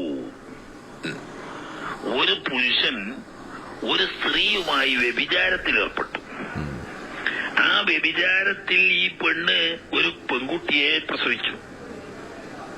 ഈ പെണ്ണിനെ ഇവൻ തന്നെ വ്യഭിചരിച്ചിട്ടുള്ളൂ. മാറെ ഒരാളും ലൈംഗിക ബന്ധത്തിൽ ഏർപ്പെട്ടിട്ടേ ഇല്ല. അപ്പൊ ഈ കുട്ടി ഇവന്റെ ബീജത്തിൽ നിന്ന് ജനിച്ചതാണെന്ന് ഉറപ്പാണ്. എന്നാലും ആ കുട്ടി ഇവനെ സംബന്ധിച്ച് മഹറമല്ല, അന്യ പെൺകുട്ടിയാണ്. കാണാൻ പാടില്ല, തൊടാൻ പാടില്ല, കെട്ടലാലാണ്. ഓള് മഹറമല്ല. അടിപൊളി. യഥാർത്ഥത്തിൽ ഇവന്റെ ഋതുവത്തിൽ ജനിച്ച കുട്ടി തന്നെയാണത്. അത് വേറെ വിഷയം. അതിന് കാരണം എന്താന്ന് വെച്ചാൽ ഈ വ്യഭിചാരത്തിന് ഇസ്ലാം ഒരു ഹുർമത്തും കൊടുക്കുന്നില്ല. അപ്പൊ ആ ഹുർമത്തില്ലാത്ത സ്ഥിതിക്ക് തന്റെ ഋതുവത്തിൽ നിന്നാണെങ്കിൽ പോലും ഹുർമത്തില്ലാത്ത ആ ഋതുവത്തിൽ നിന്ന് ജനിച്ച കുട്ടിക്ക് മഹ്റമിയത്ത് എന്ന് പറയുന്ന ബഹുമാനം, ആ ബന്ധം ഇസ്ലാം കൊടുക്കുന്നില്ല. ഇവൻ ആ കുട്ടിന്റെ വാപ്പയല്ല, ആ കുട്ടി ഇവന്റെ മകളുമല്ല, അന്യൊരു പെൺകുട്ടിയുടെ സ്ഥാനം. സ്വന്തം മോളാണെങ്കിലും അന്യ പെൺകുട്ടികളെ പോലെയാണെന്ന് വ്യഭിചാരത്തിലായി എന്നതിന്റെ പേരിൽ അവളെ നിങ്ങൾക്ക് കല്യാണം കഴിക്കാം. മക്കളെ കഴിഞ്ഞാൽ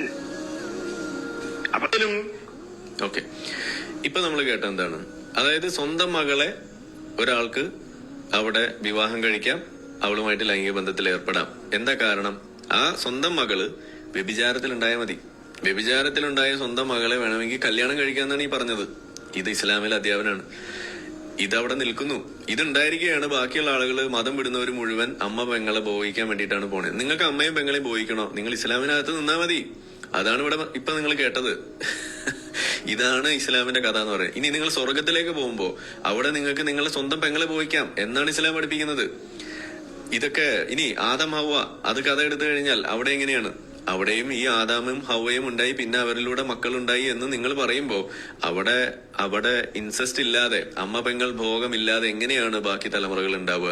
നിങ്ങൾ ആലോചിച്ചാൽ പോലെ അത് പറയുമ്പോൾ കുറച്ച് അങ്ങ് കടന്നു പോകും. അതുകൊണ്ടാണ് നമ്മൾ ഇപ്പൊ അത് ഞാൻ പറയാതെ ഇത് തന്നെ എടുത്തത്. ഇത് നിലവിൽ നിങ്ങൾക്കൊരു വ്യഭിചാരത്തിൽ ഒരു പെൺകുട്ടി ഉണ്ടായാൽ ആ പെൺകുട്ടിയെ നിങ്ങൾക്ക് കല്യാണം കഴിക്കാം, നിങ്ങൾക്ക് അവളുമായിട്ട് ലൈംഗിക ബന്ധത്തിൽ ഏർപ്പെടാം എന്ന് പഠിപ്പിക്കുന്ന കിതാബ്, എന്ന് പഠിപ്പിക്കുന്ന ഇസ്ലാം. ഇതാണ് നിങ്ങളിവിടെ കേട്ടത്. ഇത് ഖുറാനിന്റെ അടിസ്ഥാനത്തിൽ തന്നെയാണ് ഈ പറയുന്നത്. ഇത് വേറെ ഒന്നുമല്ല.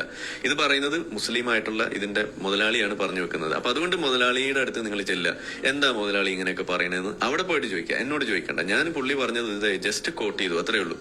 ഇതാണ് ഇസ്ലാമിലെ ആദ്യം കണ്ടത് മുഹമ്മദ് നബിയുടെ കോഴിപ്പിടുത്തം. രണ്ടാമത്തത് ഇപ്പൊ ഇസ്ലാമിലെ അമ്മ പെങ്ങൾ ഭോഗം. ഇനി ഇസ്ലാമിലെ കള്ളവെടി. ഇതാണ് ഇനി അടുത്ത് കേൾക്കാൻ പോകുന്നത്. കേട്ടോളൂ. ഇത് നമ്മളുടെ മറ്റൊരു ഉസ്താദാണ് പഠിപ്പിക്കാൻ പോകുന്നത്. ഇത് ഭക്തിസാന്ദ്രമാകണം കേട്ടോ. അതെ, അറബി മൂളിച്ചയുടെ കുറവുണ്ടെന്ന് ആരും പറയരുത്. കേട്ടോളൂ. എന്റെ ഭാഗത്ത് നിന്ന് ഒരു അനിഷ്ടം എന്റെ ഭാര്യമാർക്ക് ഉണ്ടാകരുത് എന്ന് പ്രവാചകന് ഒരു നിർബന്ധ ബുദ്ധി ഉണ്ടായിരുന്നു. അങ്ങനെ ഇരിക്കുകയാണ് ഹഫ്സ റളിയല്ലാഹു അൻഹയുടെ വീട്ടിൽ വെച്ച് പ്രവാചകൻ തന്റെ ഈ അടിമ സ്ത്രീയുമായി ശാരീരിക ബന്ധത്തിൽ ഏർപ്പെടുന്നത്. ആ ദിവസം കള്ളവടി വെച്ചത് ഇത്രയേ ഉള്ളൂ. അതാണ് ശാരീരിക ബന്ധത്തിൽ ഏർപ്പെട്ടത് എന്നൊക്കെ ഇങ്ങനെ വലിയ സംഭവമായിട്ട്. അതായത് ഹഫ്സ എന്ന സ്വന്തം ഭാര്യ, ആ ഭാര്യയുടെ ദിവസമായിരിക്കെ മുഹമ്മദ് നബി ഭാര്യയെ പറ്റിച്ച് പുറത്തേക്ക് പറഞ്ഞയച്ചിട്ട് വീട്ടിലുണ്ടായിരുന്ന തന്റെ സമ്മാനം കിട്ടിയ അടിമയെ പൂശി. ഇതിനെയാണ് ഇപ്പൊ ഉസ്താദ് വലിയ ഡെക്കറേഷൻ കൊടുത്ത് പറഞ്ഞത്. ഇതിനെ പച്ച മലയാളത്തിൽ പറയും കള്ളവടി വെച്ചു എന്ന്. ഇത്രയേ ഉള്ളൂ. ഓക്കെ, ബാക്കി. സത്യത്തിൽ ഹഫ്സ റളിയല്ലാഹു അൻഹയുടെ ദിവസമാണ്. പ്രവാചകൻ ഹഫ്സയുടെ കൂടെ കഴിയേണ്ടത്. അതിലൊരു കാര്യം, ഇവിടെ നമ്മളെ ബാസിലിന്റെ സിംഗടികൾ ആരെങ്കിലും ഉണ്ടെങ്കിൽ അറിയാൻ വേണ്ടിയിട്ട് പറയാണ്. ഈ മുഹമ്മദ് നബി ഇവിടെ കള്ളവടി വെച്ച ഈ മാരിയത്തിൽ കിബിത്തിയ എന്ന് പറയുന്ന അടിമ സ്ത്രീ സ്വന്തം ഭാര്യനെ പറ്റിച്ച് പറഞ്ഞയച്ച് ചെയ്ത ഈ പണിയിൽ ആ പ്രശ്നത്തിലുള്ള ആ സ്ത്രീ, അവര് അടിമ സ്ത്രീയാണെന്നാണ് പറയുന്നത്. ഈ അടിമ സ്ത്രീയെ ഏത് യുദ്ധത്തിലാണ് പിടിച്ചത് എന്ന് പറയാൻ നമ്മൾ പറഞ്ഞിട്ട് അവര് ഒച്ചയൊന്നുമില്ല, അവിടുന്ന് പിന്നെ ശബ്ദമൊന്നും കേട്ടിട്ടില്ല. ബാസിലിന്റെ ചിങ്കടികൾ ആരെങ്കിലും ഇവിടെ ഉണ്ടെങ്കിൽ ഇതൊന്ന് ചോദിച്ചിട്ട് പറയണം.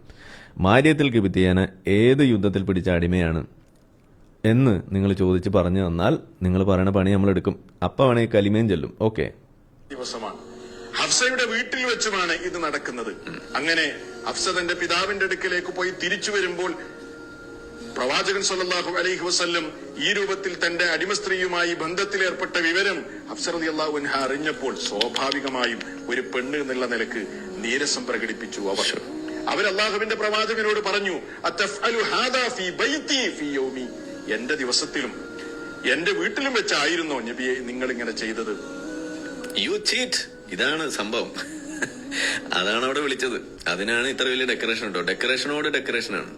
അത് അവർക്ക് നബിയായി പോയില്ല, ഇച്ചിരി ഡെക്കറേഷൻ കിടക്കട്ടെ അനിഷ്ടമായി എന്ന് പ്രവാചകൻ സല്ലല്ലാഹു അലൈഹി വസല്ലമക്ക് മനസ്സിലായി. അപ്പോൾ തന്നെ അള്ളാഹുവിന്റെ പ്രവാചകൻ അവരെ പ്രയാസപ്പെടുത്തേണ്ടതില്ല എന്ന നിലക്ക് തന്നെ അവിടുന്ന് പറഞ്ഞു, ഫഇന്നഹാ ഹറാമുൻ അലയ്യ, എങ്കിൽ ഇനി ഞാൻ അവരുമായി ഒരിക്കലും ശാരീരിക ബന്ധത്തിൽ ഏർപ്പെടുകയില്ല, ഞാനത് എനിക്ക് നിഷിദ്ധമാക്കി. എന്നാൽ നിങ്ങൾ പിണങ്ങേണ്ടതില്ല, നിങ്ങൾ അതിന്റെ പേരിൽ വിഷമിക്കേണ്ടതില്ല എന്ന് തന്റെ ഭാര്യയോട് നബി സല്ലല്ലാഹു അലൈഹി വസല്ലം പറഞ്ഞു. ഒന്ന് അടങ്ങ എന്റെ പെണ്ണെ, ഇനി ഞാൻ ചെയ്യൂല എന്ന് നമ്മളിപ്പോ പിടിച്ചാൽ നമ്മൾ പറയുമല്ലോ, അതാണ് അവിടെ. അതിനാണ് ഇത്രയും ഡെക്കറേഷൻ. എത്ര മാത്രം ഡെക്കറേഷനാണ് നിങ്ങളൊന്ന് ആലോചിച്ച് നോക്കൂ. ഇതിന് അറബി മൂളിച്ചും കൂടി അങ്ങ് വരുമ്പോ അതിന്റെ എഫക്ട് നിങ്ങളൊന്ന് ആലോചിച്ച് നോക്കൂ. ഇപ്പൊ ഞാനിത് പറയുമ്പോൾ ഇതിന്റെ ബാക്കിൽ അറബി മൂളിച്ചിടുമ്പോ നിങ്ങൾക്ക് അത് ഒരു വിഷമായിട്ട് തോന്നും. അതേസമയം ഇപ്പൊ ഇതിന്റെ ബാക്കിൽ നമുക്ക് അറബി മൂളിച്ച് മാറ്റിയിട്ട് വേറൊരു മ്യൂസിക് ഇടാം. അപ്പൊ കുറച്ചുകൂടി ഒരു വ്യത്യാസം നിങ്ങൾക്ക് ഫീൽ ചെയ്യും. ഒരു സാധനം അവിടെ ഇവിടെ ശ്രദ്ധിക്കേണ്ടത്, ഒരിക്കലും ഹഫ്സ പറഞ്ഞില്ല നിങ്ങൾ ഞാനില്ലാത്ത സമയത്ത് അവരുമായി വേശ്യാവൃത്തിയാണല്ലോ നടത്തിയത് എന്ന് പറഞ്ഞില്ല. അതല്ലെങ്കിൽ ഹഫ്സയല്ലാത്ത വേറെ ഏതെങ്കിലും ഒരു ഭാര്യ അത് പറഞ്ഞിട്ടില്ല, സ്വഹാബത്ത് പറഞ്ഞിട്ടില്ല, അനുചരന്മാര് പറഞ്ഞിട്ടില്ല. അങ്ങനെയുള്ള ഒരു പദം നിങ്ങൾക്ക് കാണിച്ചു തരാൻ പറ്റൂല. ഇത് തന്റെ ഭാര്യക്ക് അനിഷ്ടമാണ് എന്ന് മനസ്സിലായപ്പോ നബി സല്ലല്ലാഹു അലൈഹി വസല്ലം എന്ത് ചെയ്തു? ഇനി ഞാൻ അങ്ങനെ ചെയ്യൂല എന്ന് പറയുകയും ചെയ്തു. പക്ഷേ അല്ലാഹു സുബ്ഹാനഹു വ തആല പ്രവാചകന്റെ ആ നിലപാടിനെ തിരുത്തി. വാനലോകത്ത് നിന്ന് ഭൂവനത്തിലേക്ക് വിശുദ്ധ ഖുർആനിൽ വചനം അവതരിപ്പിച്ചു. എടുത്തു പരിശോധിച്ചു നോക്കൂ. വിശുദ്ധ ഖുർആനിലെ 66-ാം അധ്യായം സൂറത്തു തഹ്രീമിലെ 1-ാമത്തെ വചനം തന്നെ അതാണ്. എന്താ അല്ലാഹു പറഞ്ഞത്? യാ അയ്യുഹൻ നബിയ്യു ലിമ തുഹർരിമു മാ അഹല്ലല്ലാഹു ലക തബ്തഗി മർളാത അസ്വാജിക വല്ലാഹു ഗഫൂറുർ റഹീം. ഓ പ്രവാചകരെ, ലിമ തുഹർരിമു, നിങ്ങൾ എന്തിനാണ് നിഷിദ്ധമായി പ്രഖ്യാപിക്കുന്നത്? മാ അഹല്ലല്ലാഹു ലക, അള്ളാഹു നിങ്ങൾക്ക് അനുവദിച്ചു തന്ന ഒരു കാര്യത്തെ ഉണ്ടോ? കണ്ടില്ല? ആ എഫക്ട് മാറും നിങ്ങൾ കണ്ടില്ലേ? ഇതാണ് ഞാൻ പറഞ്ഞത്. നിങ്ങൾ ഈ ബാംഗ്ലൂർ ഡേയ്സിൽ കത്ത് വായിക്കുന്ന മോഡലിൽ നിങ്ങൾ ഇസ്ലാം പഠിച്ചാൽ മതി. ഭക്തി സാന്ദ്രമാകുമ്പോഴാണ് ഈ പ്രശ്നമാവുന്നത്. ഈ ചളിയും ഇത്തരത്തിലുള്ള തെണ്ടിത്തരമൊക്കെ നിങ്ങൾക്ക് ഈ അറബി മൂളിച്ചയുടെ ബാക്ക്ഗ്രൗണ്ട് ആ ഫീലിൽ നിങ്ങൾ ഇത് കേട്ട് കഴിയുമ്പോൾ ഇതൊക്കെ എന്തോ വലിയ സംഭവമായിട്ട് നിങ്ങൾക്ക് തോന്നും. അതിന് പകരം നിങ്ങൾ എന്ത് ചെയ്യണം? ആ അറബി മൂളിച്ച് അങ്ങോട്ട് ഓഫ് ആക്കുക, എന്നിട്ട് ഈ സാധനം ഇടാം, എന്നിട്ട് അതങ്ങോട്ട് കേൾക്കാം. അപ്പൊ സാധനം ശരിയാവും. ഇങ്ങനെയാണ് എക്സ് മുസ്ലിങ്ങൾ ഉണ്ടാവുന്നത്. ഇതാണ് അവിടെ സംഭവിക്കുന്നത്. ഇതെന്താ നിങ്ങൾക്ക് മനസ്സിലാവാത്തതെന്നാണ് എനിക്കിപ്പോ എപ്പോഴും പിടികിട്ടാത്തതാണ്. ഏതായാലും ബാക്കി കൂടി കേട്ട് നമുക്ക് അടുത്തേക്ക് പോവാം. ഓക്കെ, അത് നമുക്ക് ഏതായാലും നിങ്ങൾ യൂട്യൂബിൽ പോയി കണ്ടാൽ മതി. ഞാനിവിടെ ആ ബാംഗ്ലൂർ ഡേയ്സിലെ കത്ത് വായിക്കുന്ന സാധനം ഒന്ന് നമുക്കിവിടെ ഒന്ന് കാണാം. അത് നിങ്ങൾക്ക് ഓർമ്മ ഉണ്ടാവും. എന്നാലും ബാംഗ്ലൂർ ഡേയ്സ് കത്ത് വായന, ഓക്കെ, നിങ്ങൾക്ക് ഓർമ്മ ഉണ്ടല്ലോ അല്ലേ?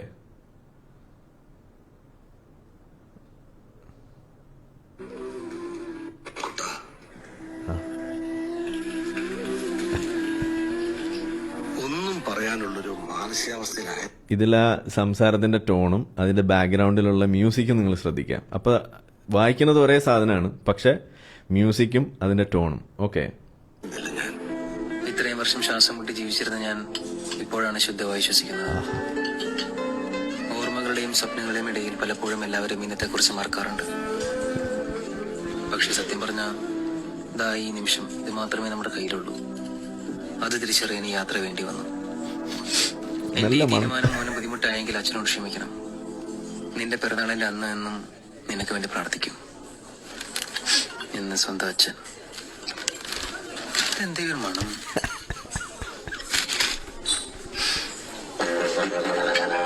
Music change. ഇതെവിടെ നിന്ന്? ഇത് ഗേ എന്ന് തോന്നുന്നു.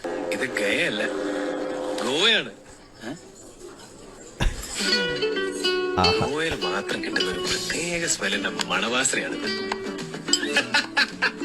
നീ എന്തി പറഞ്ഞു? ശരി കുട്ടൻ, വലിയച്ഛൻ ഹാപ്പിയാണ്. ഒന്നും പറയാനുള്ള ഒരു മാനസികാവസ്ഥയിലായിരുന്നില്ല ഞാൻ. Music change. ഇത്രയും നാള് ശ്വാസം മുട്ടി ജീവിച്ച ഞാൻ ഇപ്പോഴാണ് ശുദ്ധമായി ശ്വസിക്കുന്നത്. ഓർമ്മകളുടെയും സ്വപ്നങ്ങളുടെ ഒക്കെ ഇടയിൽ വട്ടം തിരിയുന്ന നമ്മള് പലപ്പോഴും ഇന്നത്തെ കുറിച്ച് മറക്കാറുണ്ട്. പക്ഷെ സത്യം പറഞ്ഞാൽ ഈ നിമിഷം ഇത് മാത്രമേ നമ്മുടേതായിട്ടുള്ളൂ. അത് തിരിച്ചറിയാൻ ഇങ്ങനെ യാത്ര വേണ്ടി വന്നു. എന്റെ ഈ തീരുമാനം കൊണ്ട് മോന് ബുദ്ധിമുട്ടായിട്ടുണ്ടാവും. അച്ഛനോട് ക്ഷമിക്കണം. ഇതാണ് ആ സാധനം. അപ്പം ഇത് നിങ്ങളൊന്ന് ആലോചിച്ച് നോക്കേ, നമ്മളുടെ ഈ ആളുകളെ പറ്റിക്കുന്ന പരിപാടി ഇങ്ങനെയാണ്. ഞാൻ വേറൊരു സാധനം, ഇപ്പോൾ ഈ ഖുർആൻ ആയത്തിട്ടിട്ട് ഭയങ്കരമായിട്ട് ആളുകളെ കൺട്രോൾ ചെയ്യുന്നത് നിങ്ങൾ ശ്രദ്ധിച്ചിട്ടുള്ള സാധനമായിരിക്കുമല്ലോ. അപ്പോൾ അതിലൊരു ചെറിയ സാധനം കൂടി ഒന്ന് കാണിച്ചു തരാം. ഇപ്പോൾ നമുക്കിത് കേൾക്കുമ്പോൾ വലിയ സംഭവമായിട്ട് തോന്നേണ്ട ഒരു കാരണം, ഇതിൻ്റെ അർത്ഥം നമുക്കറിയില്ല, എന്നാൽ ഇത് ഭയങ്കര ഈണത്തിൽ വായിക്കുന്നു എന്നുള്ളതാണ് ഇതിൻ്റെ ഒരു കാരണം. അപ്പം നമുക്ക് ഒരു ഉദാഹരണത്തിന് ഒരു സാധനം നമുക്ക് ചെയ്യാം. Just A second. ഓക്കെ, ഇപ്പം ശരിയാക്കി തരാം.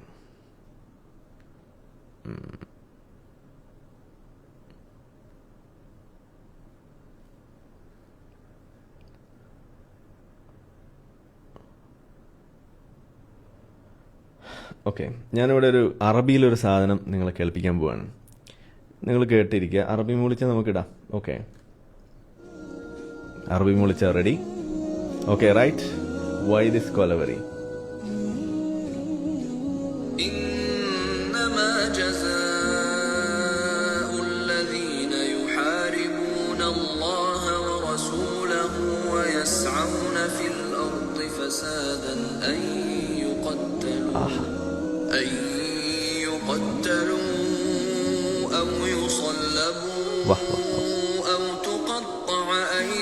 കരച്ചിൽ വരും.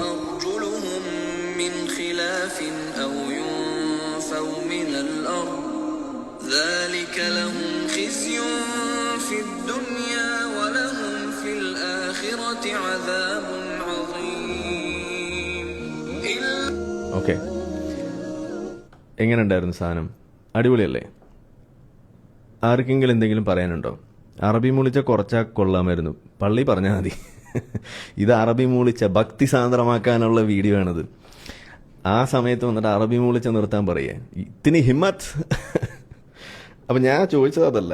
ഇപ്പം നിങ്ങൾ ഈ കേട്ട സാധനം, ഇത് കേട്ടപ്പോൾ നിങ്ങൾക്ക് എന്താ തോന്നിയത്? നല്ല രസമുള്ള സാധനമല്ലേ? ഇനി ഇതിൻ്റെ അർത്ഥം നമുക്ക് ഒന്ന് വായിക്കാം. ഇത് നിങ്ങളിപ്പോൾ അറബിയിൽ കേട്ടതുകൊണ്ടാണ് ഇത് നിങ്ങൾക്ക് വലിയ സംഭവമായിട്ട് തോന്നിയത്. ഈ സെയിം സാധനം നമ്മൾ മലയാളത്തിൽ വിത്ത് അറബി മൂളിച്ച തന്നെ നമ്മൾ കേൾക്കാൻ പോവാണ്. അപ്പോൾ നിങ്ങൾക്ക് അതിൻ്റെ കാര്യം പിടികിട്ടും. എവിടെ പോയി സാധനം? എവിടെ? ഓ, ഇസ്ലാമിനെ പൊളിക്കാൻ എന്തെല്ലാം മെനക്കെടാണ്. എല്ലാത്തിനും പിന്നെ ആപ്പ് ഉള്ളതുകൊണ്ട് കുഴപ്പമില്ല. ഇസ്ലാമിന് ആപ്പ് വെക്കാൻ നല്ല സുഖമാണ്.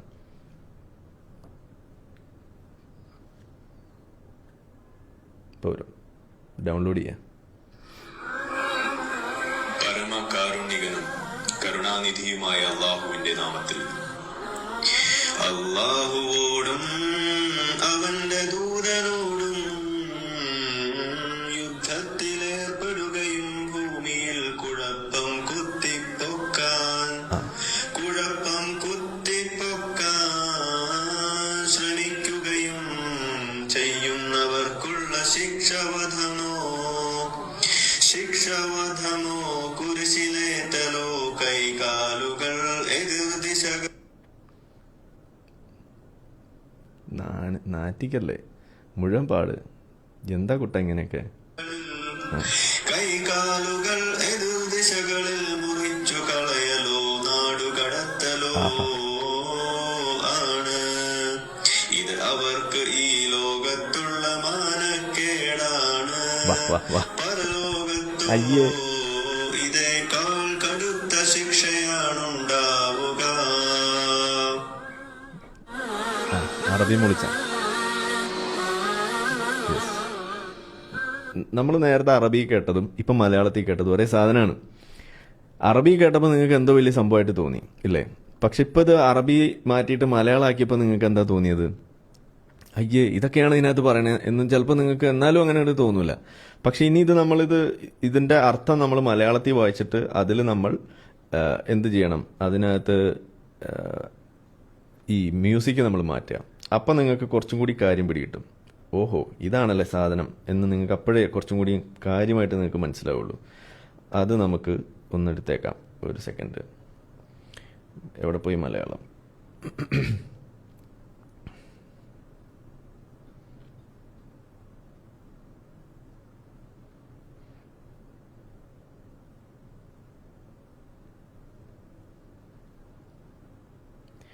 മലയാളം യെസ്.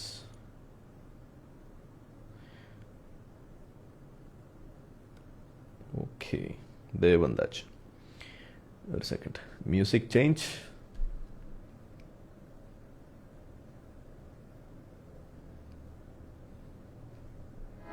ശരിക്കും ഇതിന് ചേരുന്ന മ്യൂസിക് ഇതാണ്. അള്ളാഹുവോടും അവന്റെ ദൂതനോടും യുദ്ധത്തിൽ ഏർപ്പെടുകയും ഭൂമിയിൽ കുഴപ്പം കുത്തിപ്പൊക്കാൻ ശ്രമിക്കുകയും ചെയ്യുന്നവർക്കുള്ള ശിക്ഷ അത് വധമോ കുരിശിലേറ്റലോ കൈകാലുകൾ എതിർദിശകളിൽ മുറിച്ചു കളയലോ നാടുകടത്തലോ ആണ്. ഇത് അവർക്ക് ഈ ലോകത്തുള്ള മാനക്കേടാണ്. പരലോകത്തോ ഇതേക്കാൾ കടുത്ത ശിക്ഷയാണ് ഉണ്ടാവുക. ഇപ്പൊ വേറൊരു മൂഡായില്ലേ? ഇനി ഇതേ സാധനം നമുക്ക് വേറൊരു മ്യൂസിക് ഇട്ടിട്ട് കേൾക്കാം.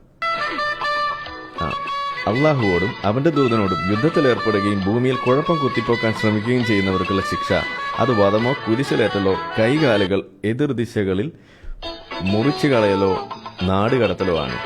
ഇത് അവർക്ക് ഈ ലോകത്തുള്ള മാനക്കേടാണ്. പരലോകത്തോ ഇതേക്കാൾ വലിയ ശിക്ഷയാണ് ഉണ്ടാവുക. നിങ്ങൾ ഇനി ആലോചിക്കുക, ഇതിൽ ഏത് ടോണിൽ പറയുമ്പോഴാണ് നിങ്ങൾക്ക് ഇതിനോടൊരു മതിപ്പുണ്ടാവുക? ഇതാണ് ഇതിന്റെ കാര്യം. ഇതൊക്കെ വെച്ചിട്ടാണ് ആളുകളെ പറ്റിക്കുന്നത് എന്നാണ് ഈ പറഞ്ഞുകൊണ്ട് വരുന്നത്. അപ്പം ഈ അടുത്ത കാലത്താണ് ഈ അറബി മൂളിച്ച് ഇത്രയും വലിയ ഒരു സാധനമായിട്ട് മാറിയത്. എന്തായാലും ഇത് അധികം നാൾ ഓടൂല എന്നുള്ളതിൻ്റെ ലക്ഷണങ്ങൾ നമുക്കിവിടെ കിട്ടുന്നതുകൊണ്ട് കാര്യങ്ങൾ വളരെ എളുപ്പമാണ്.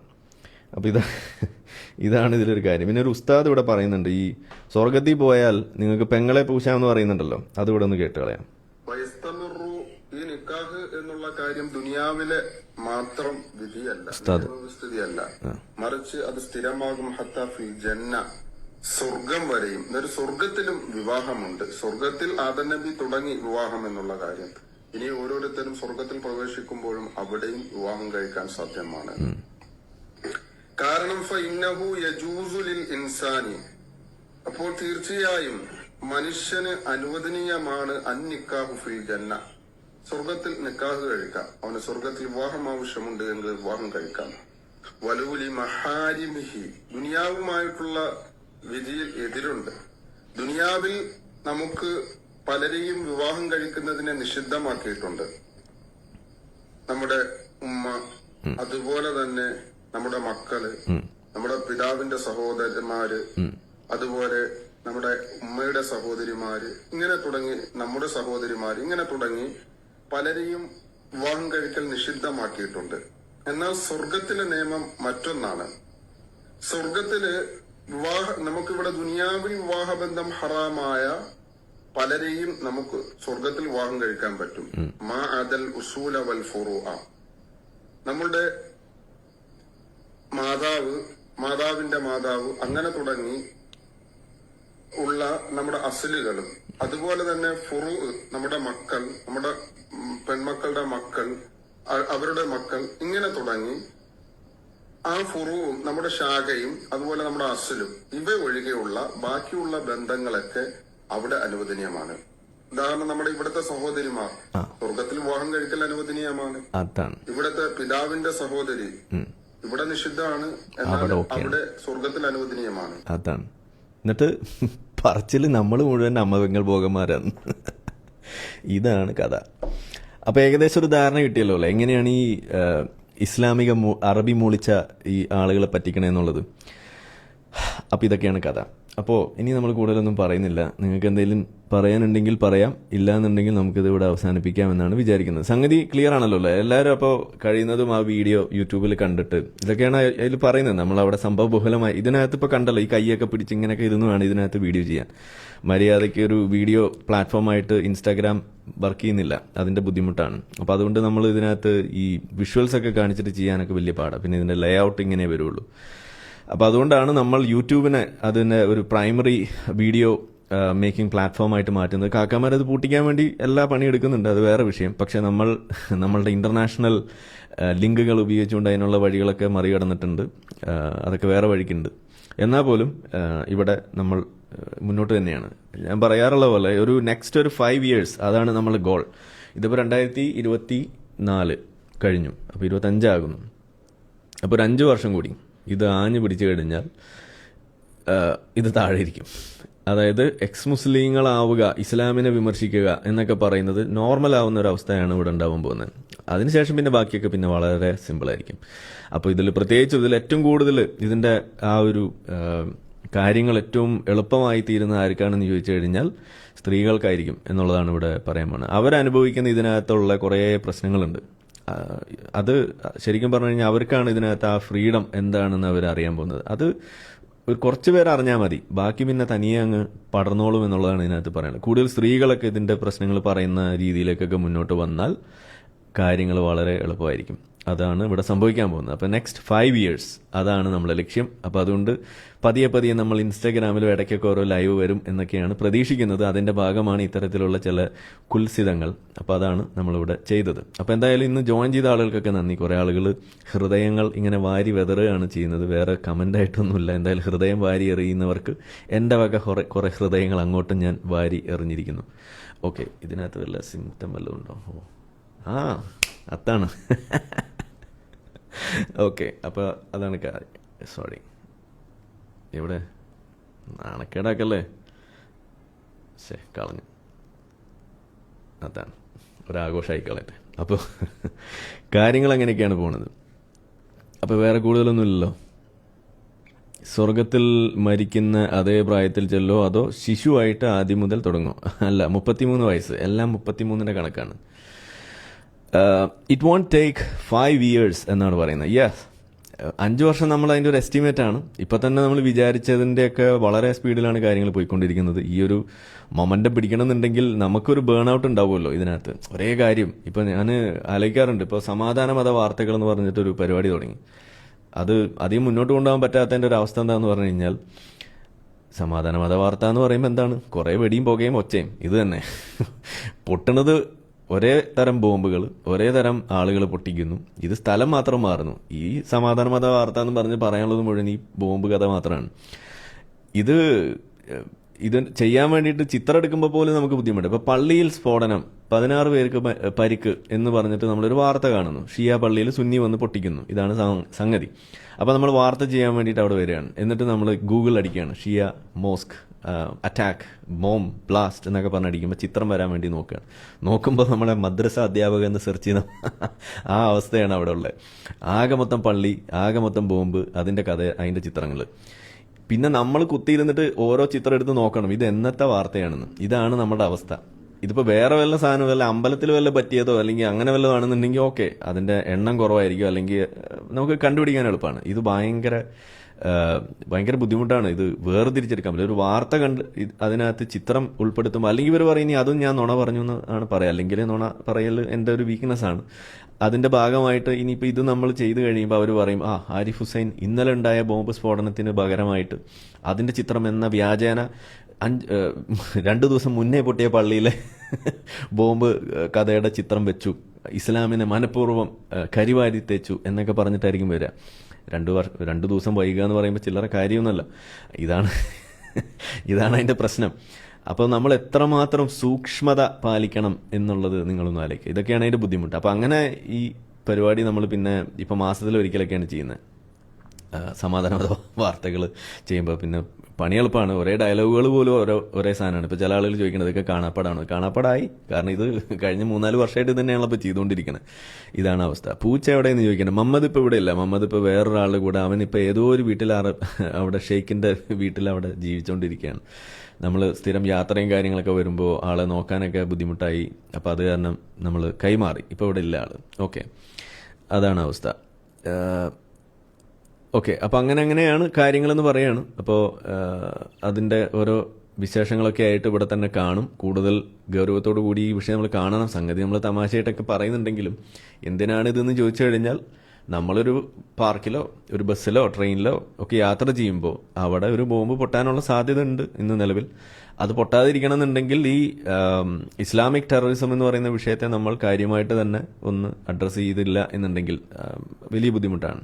അപ്പോൾ നെക്സ്റ്റ് 5 years 10 years എന്ന് പറയുന്നത് അങ്ങനെ നോക്കുമ്പോൾ വളരെ ക്രൂഷ്യലായിട്ട് ലോകം മുഴുവൻ അത് നേരിട്ട് കൊണ്ടിരിക്കുകയാണ്. പക്ഷേ അതിലൊരു വലിയ ഒരു ഷിഫ്റ്റ് ഉണ്ടായിട്ടുണ്ട്. ഒരു ചേഞ്ച് ഓഫ് ഒരു അണ്ടർസ്റ്റാൻഡിങ് അവിടെ വന്നിട്ടുണ്ട്. ഒരു പാരഡൈം ഷിഫ്റ്റ് എന്നൊക്കെ പറയുന്ന രീതിയിൽ ഒരു നല്ലൊരു ചേഞ്ച് തന്നെയാണ്.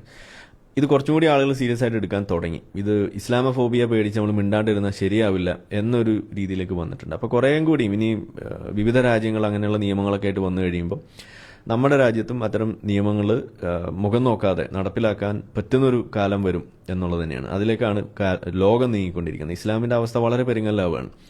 എന്താണ്, തീവ്രവാദത്തിന് മതമില്ല എന്നൊക്കെ പറയുന്നിടത്ത് നിന്ന് മാറിയിട്ട് പറയും ഓക്കെ, അതായത് ചില തീവ്രവാദത്തിന് മതമുണ്ട് എന്ന രീതിയിലേക്ക് വരും. ഇവിടെ എന്താണ്, മതം മാറ്റാൻ ശ്രമിച്ചു എന്നൊക്കെ ചില കമൻറ്റുകളൊക്കെ കാണുന്നുണ്ട്.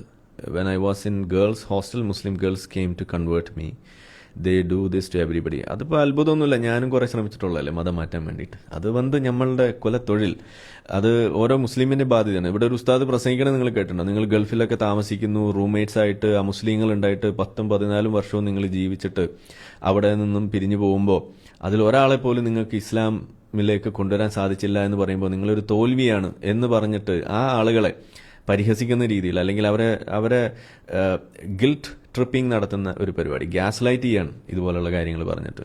ഗിൽറ്റ് ട്രിപ്പിംഗ് ആണ് അവർ നടത്തുന്നത്. എന്തോ ഒരു വലിയ മോശം കാര്യം ചെയ്തു എന്നുള്ള രീതിയിൽ അവരെ പറഞ്ഞ് അതിൻ്റെ കുറ്റബോധവും പേറി നടക്കുന്ന അവസ്ഥയിലേക്ക് കൊണ്ടെത്തിക്കുന്ന ഒരു പരിപാടി. ഇതൊക്കെയായിരുന്നു നമ്മൾ പണ്ട് പള്ളിയിൽ പോകുമ്പോൾ നമുക്ക് ഖുത്ബയിൽ കേട്ടുന്നത്.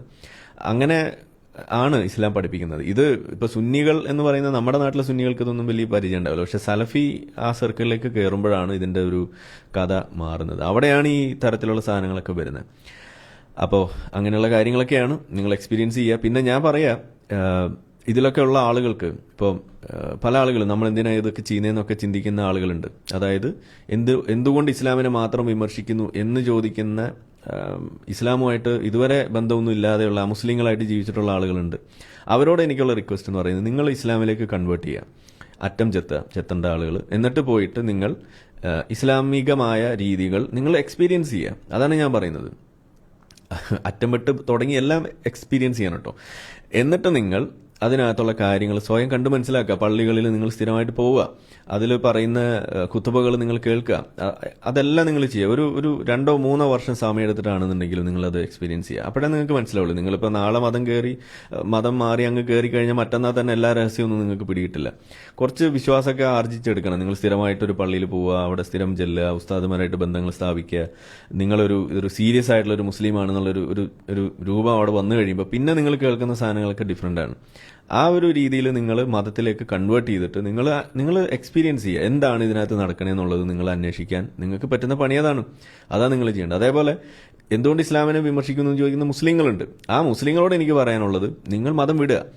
മതം വിട്ടിട്ട് നിങ്ങൾ എക്സ്പീരിയൻസ് ചെയ്യുക. എന്താണ് എക്സ് മുസ്ലിങ്ങൾ ഇപ്പോൾ നേരിടുന്നതെന്നുള്ളത് അതിപ്പോൾ ചെയ്യണം കേട്ടോ. കാരണം ഇനിയിപ്പോൾ 3-4 വർഷം കഴിഞ്ഞിട്ട് നിങ്ങൾ മതം വിട്ടാൽ വലിയ കാര്യമൊന്നും ഉണ്ടാവില്ല. അപ്പോഴേക്ക് ഇസ്ലാമിൻ്റെ കാറ്റ് പോകും. ഇപ്പം തന്നെ ഏതാണ്ട് പകുതി പോയി എന്നതാണ് നമ്മൾ പറയുന്നത്. ഇനി അറിയാത്ത ആളുകൾ ഉണ്ടെന്നുണ്ടെങ്കിൽ ഇപ്പം തന്നെ വിടണം. അതാണ് എനിക്ക് പറയാനുള്ളത്.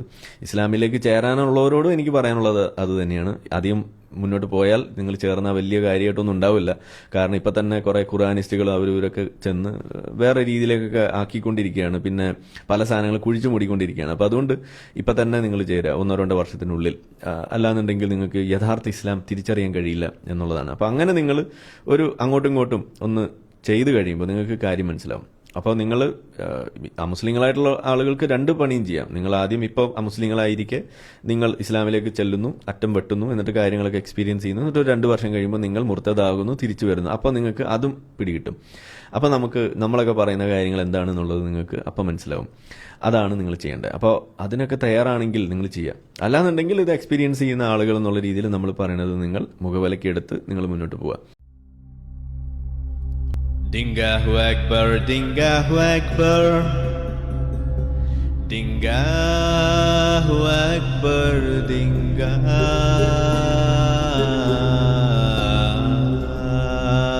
Akbar. Ashhadu an la ilaha illa Dingah. Ashhadu an la ilaha illa Dingah. Ashhadu anna mitu moyal rasulu Dingah. Ashhadu anna mitu moyal rasulu Dingah.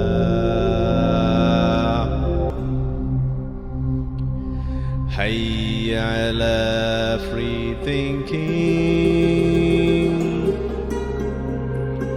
Hayya ala free thinking. Hayya ala scientific temper. Hayya ala scientific temper.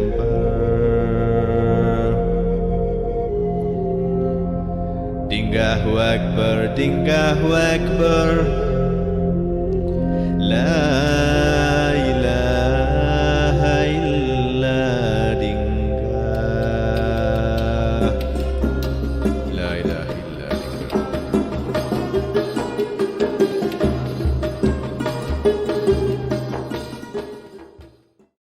നമ്മളെ video കണ്ടുകൊണ്ടിരിക്കുന്ന ആളുകൾ channel subscribe ചെയ്തിട്ടില്ല എന്നുണ്ടെങ്കിൽ അത് ചെയ്ത് നമ്മളെ support ചെയ്യുക. മറ്റു രീതിയിൽ സപ്പോർട്ട് ചെയ്യാൻ ആഗ്രഹിക്കുന്ന ആളുകൾക്ക് അതിൻ്റെ ഡീറ്റെയിൽസ് ഡിസ്ക്രിപ്ഷനിലുണ്ട്. നിങ്ങളുടെ ഓരോ ലൈക്കും ഷെയറും അതുപോലെ കമൻ്റ് ഇടുന്നതും ഈ വീഡിയോ അതിൻ്റെ താഴെ വരുന്ന കമൻറ്റുകൾക്ക് നിങ്ങൾ പ്രതികരിക്കുന്നതെല്ലാം തന്നെ വീഡിയോയുടെ റീച്ച് കൂടുന്നതിന് വലിയ തോതിൽ ഉപകാരപ്പെടുന്ന സംഗതിയാണ്. അപ്പോൾ അതുകൊണ്ട് അതിൽ നിങ്ങൾ ഏർപ്പെടണം എന്നും കൂടി ഞാൻ അഭ്യർത്ഥിക്കുകയാണ്.